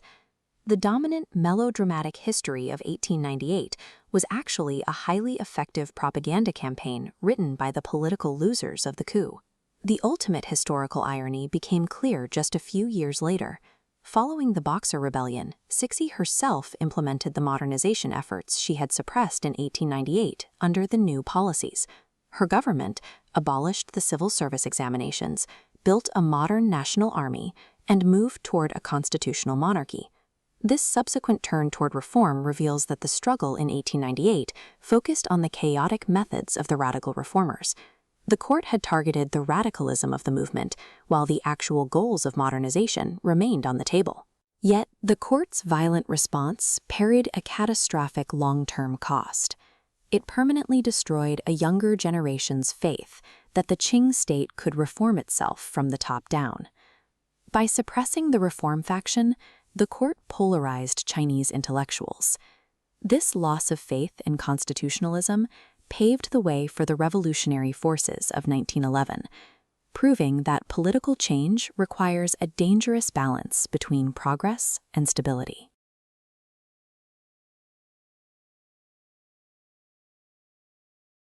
In the summer of 1900, the capital of the Qing Empire was reduced to a smoldering, occupied ruin. The Eight-Nation Alliance had marched into Beijing, crushed the anti-foreign Boxer uprising, and taken control of the city.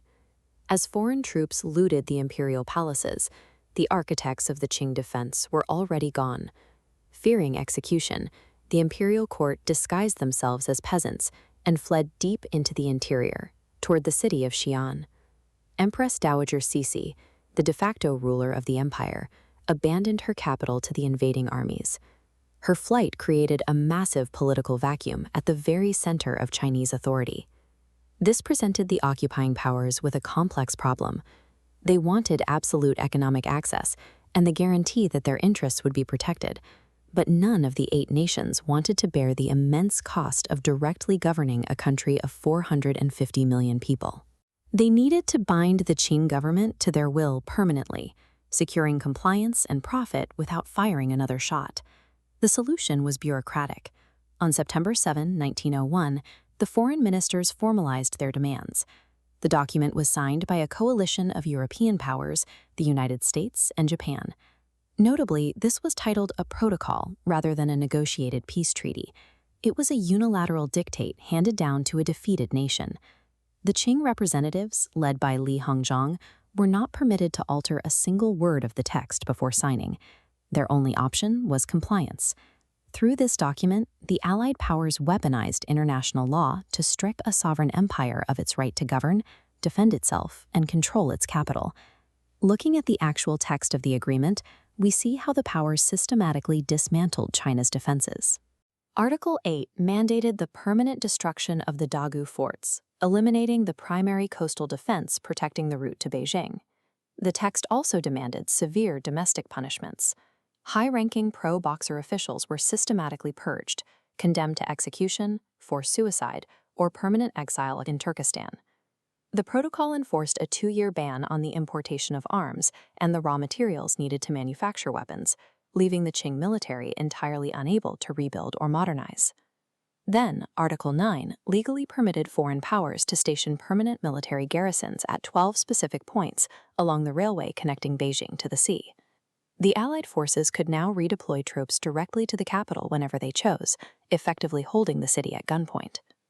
The most restrictive measure of spatial control is found here in Article 7, which completely reorganized the diplomatic zone inside Beijing. The Beijing Legation Quarter was transformed into a heavily fortified, sovereign European enclave. It was walled off from the rest of the city and surrounded by a cleared glossus to give foreign soldiers unobstructed lines of fire. The treaty explicitly prohibited Chinese citizens from residing within this quarter. The Qing government had legally signed away a section of its own capital city. By dictating where troops could be stationed, which forts had to be destroyed, and who could live in the capital, the Boxer Protocol erased China's internal borders and turned the Qing emperor into a hostage in his own territory. But the most devastating mechanism of subjugation was financial. Article 6 of the treaty imposed a massive, inescapable debt. The powers demanded 450 million haikuan taels of fine silver. This number was highly specific.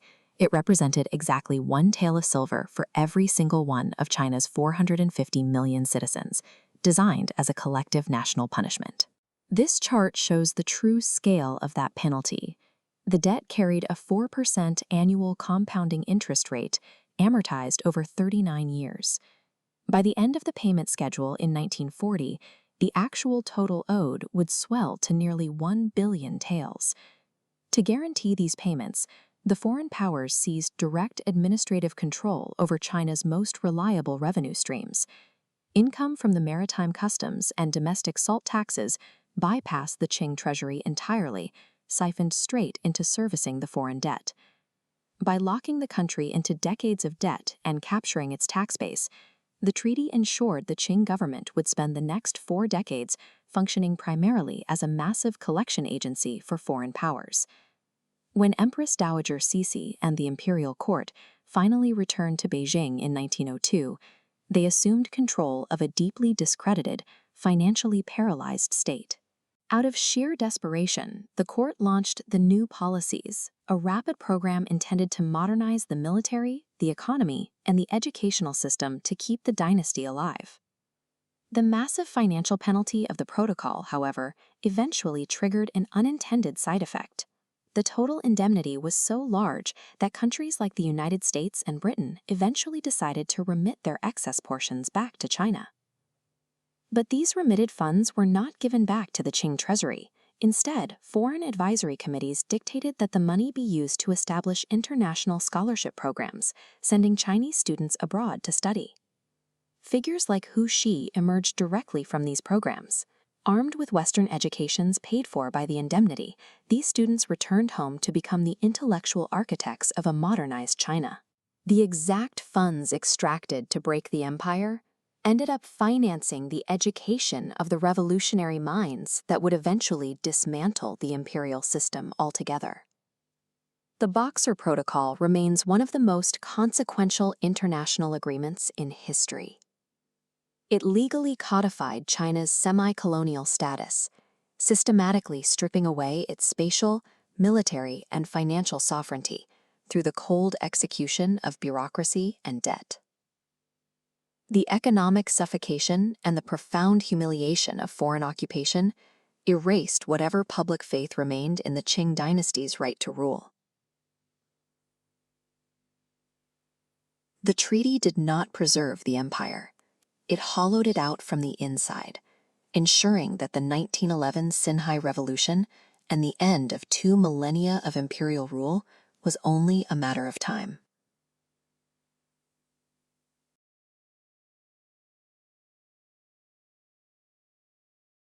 By 1911, China's Qing dynasty was trapped in a desperate cycle.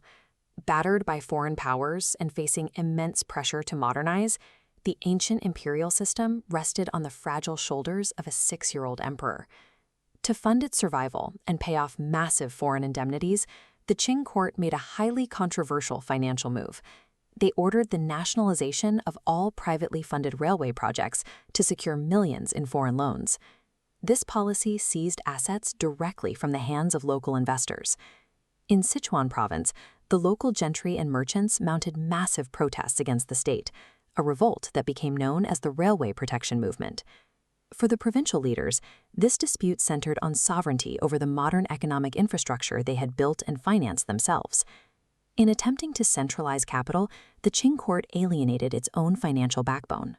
The empire's wealthiest and most influential citizens now viewed the central government as an adversary.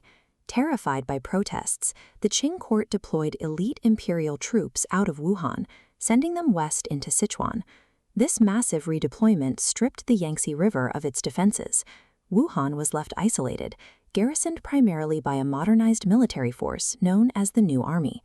The Qing state created the New Army for its defense, but its recruitment standards were distinct. These soldiers were highly educated, trained in Western military academies, and uniquely receptive to anti-imperial literature. Underground revolutionary groups, like the Literary Society, spent years quietly organizing inside these barracks. By the fall of 1911, they recruited over 5,000 active supporters from the Hubei garrison. In their drive to build a modern military apparatus, the Qing dynasty had inadvertently trained, armed, and concentrated their most dangerous political adversaries. On the afternoon of October 9th, in a safe house in the Russian concession of Hangzhou, a small group of revolutionaries were secretly assembling explosives for a planned uprising. A device detonates prematurely. The blast severely injures a revolutionary leader and immediately draws the attention of the local police. Authorities raid the ruined headquarters and uncover a catastrophic intelligence failure for the underground network, complete membership registries. The true identities of thousands of active conspirators inside the new army are suddenly in government hands. The Qing viceroy, Ricci, acts immediately. He locks down the city, initiates a sweeping manhunt, and executes several prominent revolutionary leaders on the morning of October 10. Decades of ideological planning compress into a matter of hours. The exposed soldiers realize that if they wait for their scheduled uprising, they will be arrested and killed. They have to fight immediately. Paced up driving rhythm. At 7 p.m. on October 10th, junior officers in the 8th Engineering Battalion stage a mutiny. They seize their local arms depot and fire the opening shots of the Wuchang uprising. Joined by artillery and infantry units, the mutineers launch a coordinated assault. Operating with strict military efficiency, they sweep through the city overnight, capturing the main arsenal, the Wuchang Mint, and key administrative offices. Local Qing leadership shatters under the sudden organized pressure. Instead of mounting a defense, Viceroy Ricci panics, abandons his headquarters, and flees the city on an imperial gunboat. By the morning of October 11th, the revolutionaries are in full control of Wuchang. Where countless peasant rebellions had been crushed over the previous century, this tactical strike succeeds. It works because it is executed by highly trained assets striking from deep inside the state's own defensive apparatus. Holding one city does not guarantee a revolution. To survive the inevitable imperial counterattack, the mutineers need to broadcast their victory and rally neighboring provinces before the Qing court can send reinforcements from the north. The revolutionaries turn to modern communication infrastructure. They hijack the local telegraph stations to instantly transmit news of their independence to cities across central and southern China. Where telegraph lines are cut, they improvise. They write urgent messages on hundreds of varnished wooden boards, so-called river telegrams, and cast them into the waterways to float downstream, completely bypassing physical military blockades. The message reaches the wealthy provincial assemblies. Still furious over the railway crisis, these local elites throw their substantial political and financial weight behind the mutineers, transforming a military revolt into a nationwide political movement. The soldiers secure the physical territory, but the rapid broadcast of their legitimacy ultimately breaks the empire's grip. The resulting cascade is astonishingly fast. Over the next few weeks, province after province responds to the call, declaring independence from the Qing court. Imperial flags are torn down, quickly replaced by the iron-blood 18-star flags of the revolutionary military governments. Trapped in Beijing, the Qing court finds itself completely paralyzed. The administrative, economic, and military channels they had built to govern the country have been hijacked by their own citizens. In just over 4 months, a 2,000-year-old imperial system abdicates its power. The Qing dynasty collapses because the very networks it built to modernize itself were ultimately synchronized to orchestrate its downfall.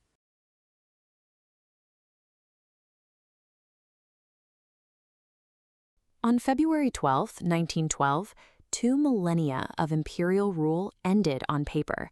The Qing dynasty was dissolved through the strike of a modern bureaucratic stamp. At the nominal head of this empire was the Xuantong Emperor, better known as Puyi. Crowned at the age of 2, he was an isolated child, sitting on a throne that governed hundreds of millions. For centuries, dynasties maintained power through the divine mandate of heaven. When they fell, it was through total military conquest. The Qing dynasty's exit followed a different path, a transition engineered through a legal and constitutional settlement.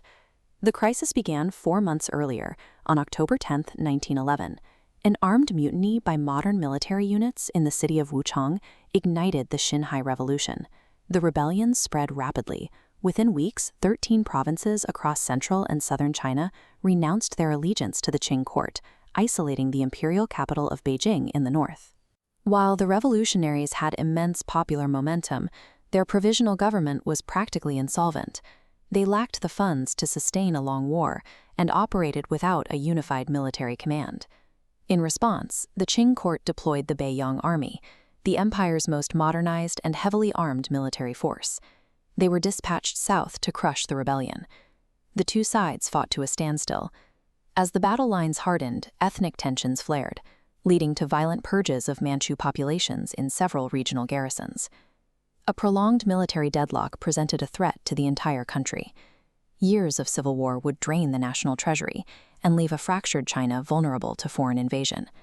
Facing total collapse, the desperate Qing court recalled General Yuan Shikai from retirement to take command of the Beiyang army.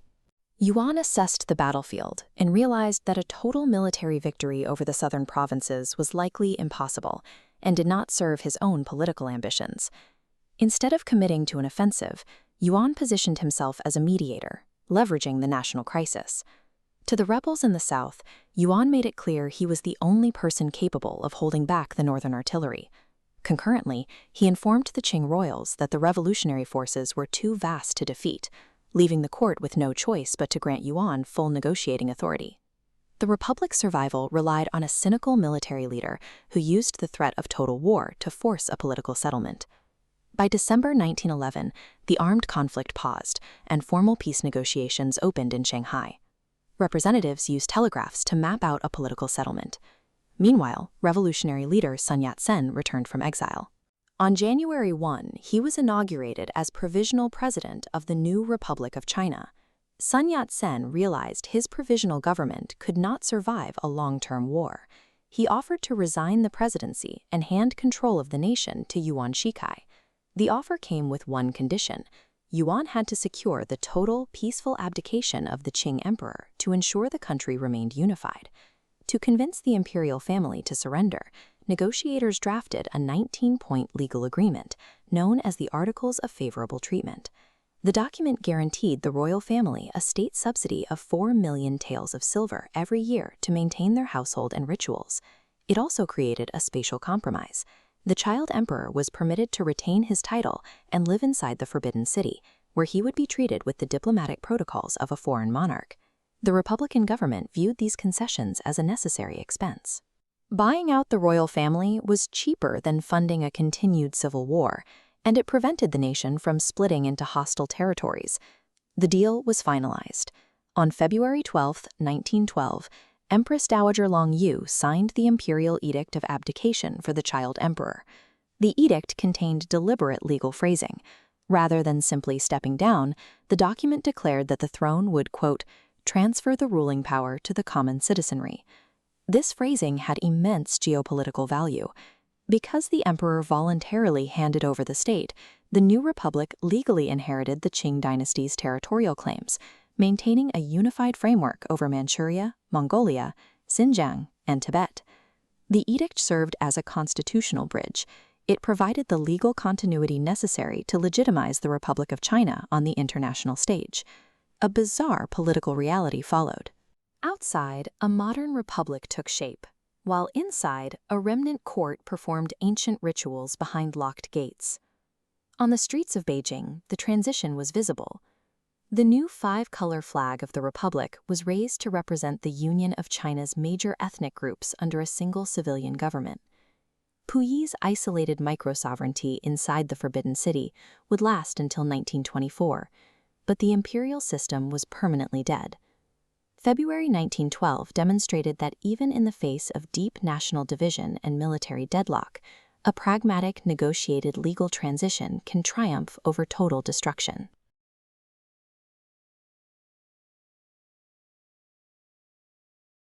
In 1911, the Qing dynasty, a 2,000-year-old imperial system, shattered. In its place, a chaotic military stalemate took hold over a fragmented China. In the south, a revolutionary faction gathered in Nanjing under Sun Yat-sen. Sun held immense ideological legitimacy, carrying the hopes of a modern republic, but his provisional government had almost no military funding to secure its borders. In the north, the old establishment held out in Beijing. They were led by the Qing premier, Yuan Shikai, a pragmatic imperial general with an iron grip on the existing power structures. Yuan possessed what the revolutionaries lacked: the Beiyang army. This was China's first highly modernized military force, equipped with contemporary weaponry, rigorously trained, and fiercely loyal to Yuan himself. This standoff paralyzed the young republic. The south had the political mandate to rule, but the north had the brute military force required to actually govern. Neither could eliminate the other without destroying the country in the process. Both factions were staring down immediate financial collapse. Foreign financiers refused to lend to either the revolutionaries or the Qing remnants until a stable national government emerged. Hovering over this bankruptcy were foreign powers like Britain, Japan, and Russia, who were fully prepared to partition Chinese territory to protect their own commercial interests if a prolonged civil war broke out. Sun Yat-sen recognized that launching a massive northern expedition against the Beiyang army would bleed the country dry and invite direct foreign occupation. To avoid this, Sun offered a drastic concession. He pledged to resign the presidency of the newly declared republic and willingly hand executive power over to Yuan Shikai. Placing an imperial strongman at the head of a democratic revolution was a bitter pill. Yet it was a highly calculated sacrifice, designed specifically to prevent the nation from being erased from the map by foreign empires. Delegates from both sides convened in the foreign concessions of Hangzhou and Shanghai. These meetings were tense, pragmatic negotiations aimed at merging two hostile visions for China. Sun Yat-sen demanded strict conditions for his resignation. Foremost among them, Yuan Shikai would only become provisional president if he successfully forced the Qing emperor to step down. On February 12, 1912, the condition was met. The Edict of Abdication was promulgated for the 6-year-old Xuan Teng Emperor, Puyi. Through diplomacy and targeted pressure, the negotiators effectively terminated over 2,000 years of dynastic succession, completely bypassing a bloody military siege on the capital. Sun's second major condition required the new national capital to be located in the southern city of Nanjing. This was explicitly designed to separate Yuan from his northern military command. Yuan understood the trap. Relocating to Nanjing meant surrounding himself with revolutionary forces and severing his direct lines to the Beiyang army. He refused to leave his power base. In late February, just as a southern delegation arrived to escort himself, soldiers from the Beiyang Army's 3rd Division violently looted Beijing's commercial districts and burned the Dong'anmen Gate to the ground. Faced with thousands of rioting troops and the threat of total anarchy in the north, the southern delegates relented. They abandoned their demand and allowed the capital to remain firmly in Beijing. The mutiny achieved its goal, but it set a highly corrosive precedent. It proved that a modernized military hierarchy could successfully dictate terms to civilian political leaders through the threat of violence. To check Yuan's geographic victory, the Revolutionary Senate in Nanjing drafted the 1912 Provisional Constitution. They restructured the government, replacing a strong executive model with a parliamentary cabinet system. Under this new framework, the president was legally barred from issuing administrative orders, declaring war, or appointing ministers without the direct consent of the Senate. Bound by these new legal constraints, Yuan Shikai was officially sworn in as the provisional president in Beijing on March 10, 1912. The new government rested on a highly volatile contradiction. It attempted to bind a centralized autocratic general using a restrictive democratic document he had no part in drafting. Despite the friction, the North-South Compromise was a massive diplomatic achievement. It prevented prolonged civil war, avoided peasant uprisings, and managed to hold the vast territory of the former Qing Empire intact. But the coalition masked a deep ideological divide. The revolutionaries insisted on strict parliamentary oversight to build a democracy, while Yuan believed only political centralism and a strong executive could maintain national order. The fatal structural flaw of the early republic was its foundation. Its day-to-day survival relied almost entirely on the Beiyang army's personal loyalty to Yuan Shikai, rather than the legal authority of the constitution itself. This imbalance between military reality and democratic ideals meant that the civilian government lacked any real enforcement mechanism. Once Yuan's centralized grip slipped, the democratic institutions possessed no power to hold the country together. The Compromise of 1912 safely guided China through the perilous collapse of its imperial system, but by trading institutional strength for immediate survival, it laid the groundwork for the nation to eventually shatter into the chaotic warlord era.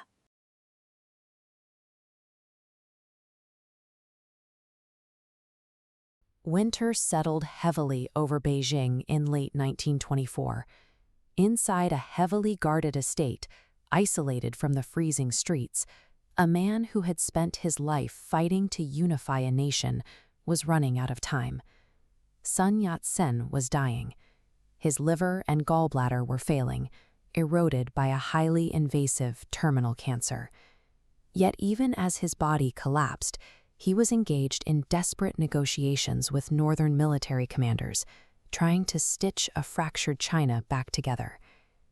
By March 1925, he was entirely bedridden.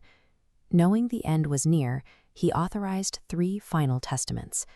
These documents were drafted to secure his political legacy, instruct his followers, and cement a crucial strategic alliance with the Soviet Union. On the morning of March 12th, he passed away. Witnesses recorded that his final, labored whispers were a mandate to the comrades beside his bed. Peace. Struggle. Save China. He spent his life orchestrating localized rebellions and forging fragile alliances that often fell short of his ultimate goals. Yet the moment his heart stopped, this controversial politician was elevated to an untouchable status, Guofu, the father of the nation. Decades earlier, during the twilight of the Qing dynasty, he held no formal military rank. He was a physician by training, an intellectual whose true political leverage came from his ability to mobilize a vast international network of dissidents. This map traces his decades in exile. Moving between Hawaii, Hong Kong, Japan, and the United States, he rallied overseas communities, turning the Chinese diaspora into the financial engine of his resistance movement. He channeled those funds into armed insurrections. 9 separate times, his followers launched strikes against the Qing state.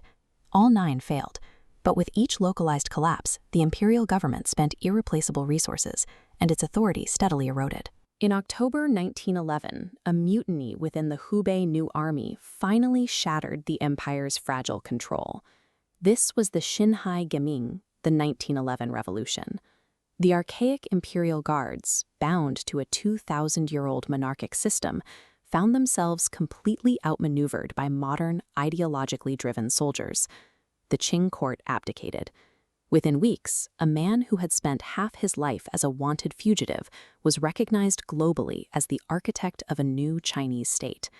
On January 1, 1912, the Republic of China was officially established, and Sun Yat-sen traveled to Nanjing to be inaugurated as its first provisional president. He brought with him a political philosophy refined during his exile, Sanminjuyi, or the 3 principles of the people. It called for nationalism to end foreign domination, democracy to establish constitutional rights, and the people's livelihood to ensure economic justice. To secure the emperor's abdication without triggering a massive civil war, he made a severe political compromise. He agreed to step down, handing executive power over to an entrenched Qing military general. The general quickly sidelined the new parliament, attempted to declare himself emperor, and then died. The central authority of the new republic disintegrated. Regional military commanders seized their respective provinces, plunging the country into the brutal warlord era. Which brings us back to that freezing room in Beijing in 1924. He spent his final, agonizing months desperately trying to negotiate with the very military strongmen who had torn his democratic blueprint apart. When the cancer finally claimed him in March 1925, his political party, the Kuomintang, immediately organized a massive public funeral procession. Hundreds of thousands of citizens lined the streets and gathered beneath decorative arches. This public mourning elevated the funeral from a partisan loss to a massive national event. The party systematically constructed a secular cult around his memory. They instituted mandatory weekly commemorative ceremonies across schools, military units, and government offices, requiring citizens to bow before a standardized portrait of their late leader. This reverence culminated in the 1929 state interment, where his remains were carried up the long stone stairs of a monumental mausoleum built into the slopes of Nanjing's Purple Mountain. A pragmatic, repeatedly defeated politician was codified into an infallible figure. By positioning themselves as the sole inheritors of his will, his successors used his memory to legitimize their absolute authority over the state. Today, the geopolitical reality of East Asia is fractured. 2 distinct governments operate on opposite sides of the Taiwan Strait, yet both fiercely claim ownership of his legacy. In mainland China, the People's Republic honors him officially as the forerunner of the democratic revolution, presenting their current system as the natural evolution of his lifelong struggle. Across the strait, the Republic of China on Taiwan embeds him directly into its state identity, venerating him as the literal father of the nation. Looking at this chart of his political ideology, we can see how the mainland government extracts the components that align with its system, specifically emphasizing his intense anti-imperialist nationalism and the socialist elements buried within his concept of the people's livelihood. On the other side of the strait, Taiwan elevates the remaining pillars. They point to their competitive elections as the realization of his constitutional democracy, and their tech-driven welfare state as the true application of his economic principles. Despite a century of ideological division and military tension, his unfinished blueprint remains the only shared historical reference point for both governments. 100 years after his death in Beijing, Sun Yat-sen persists as the singular figure that both sides of the street must cite to claim their own legitimacy.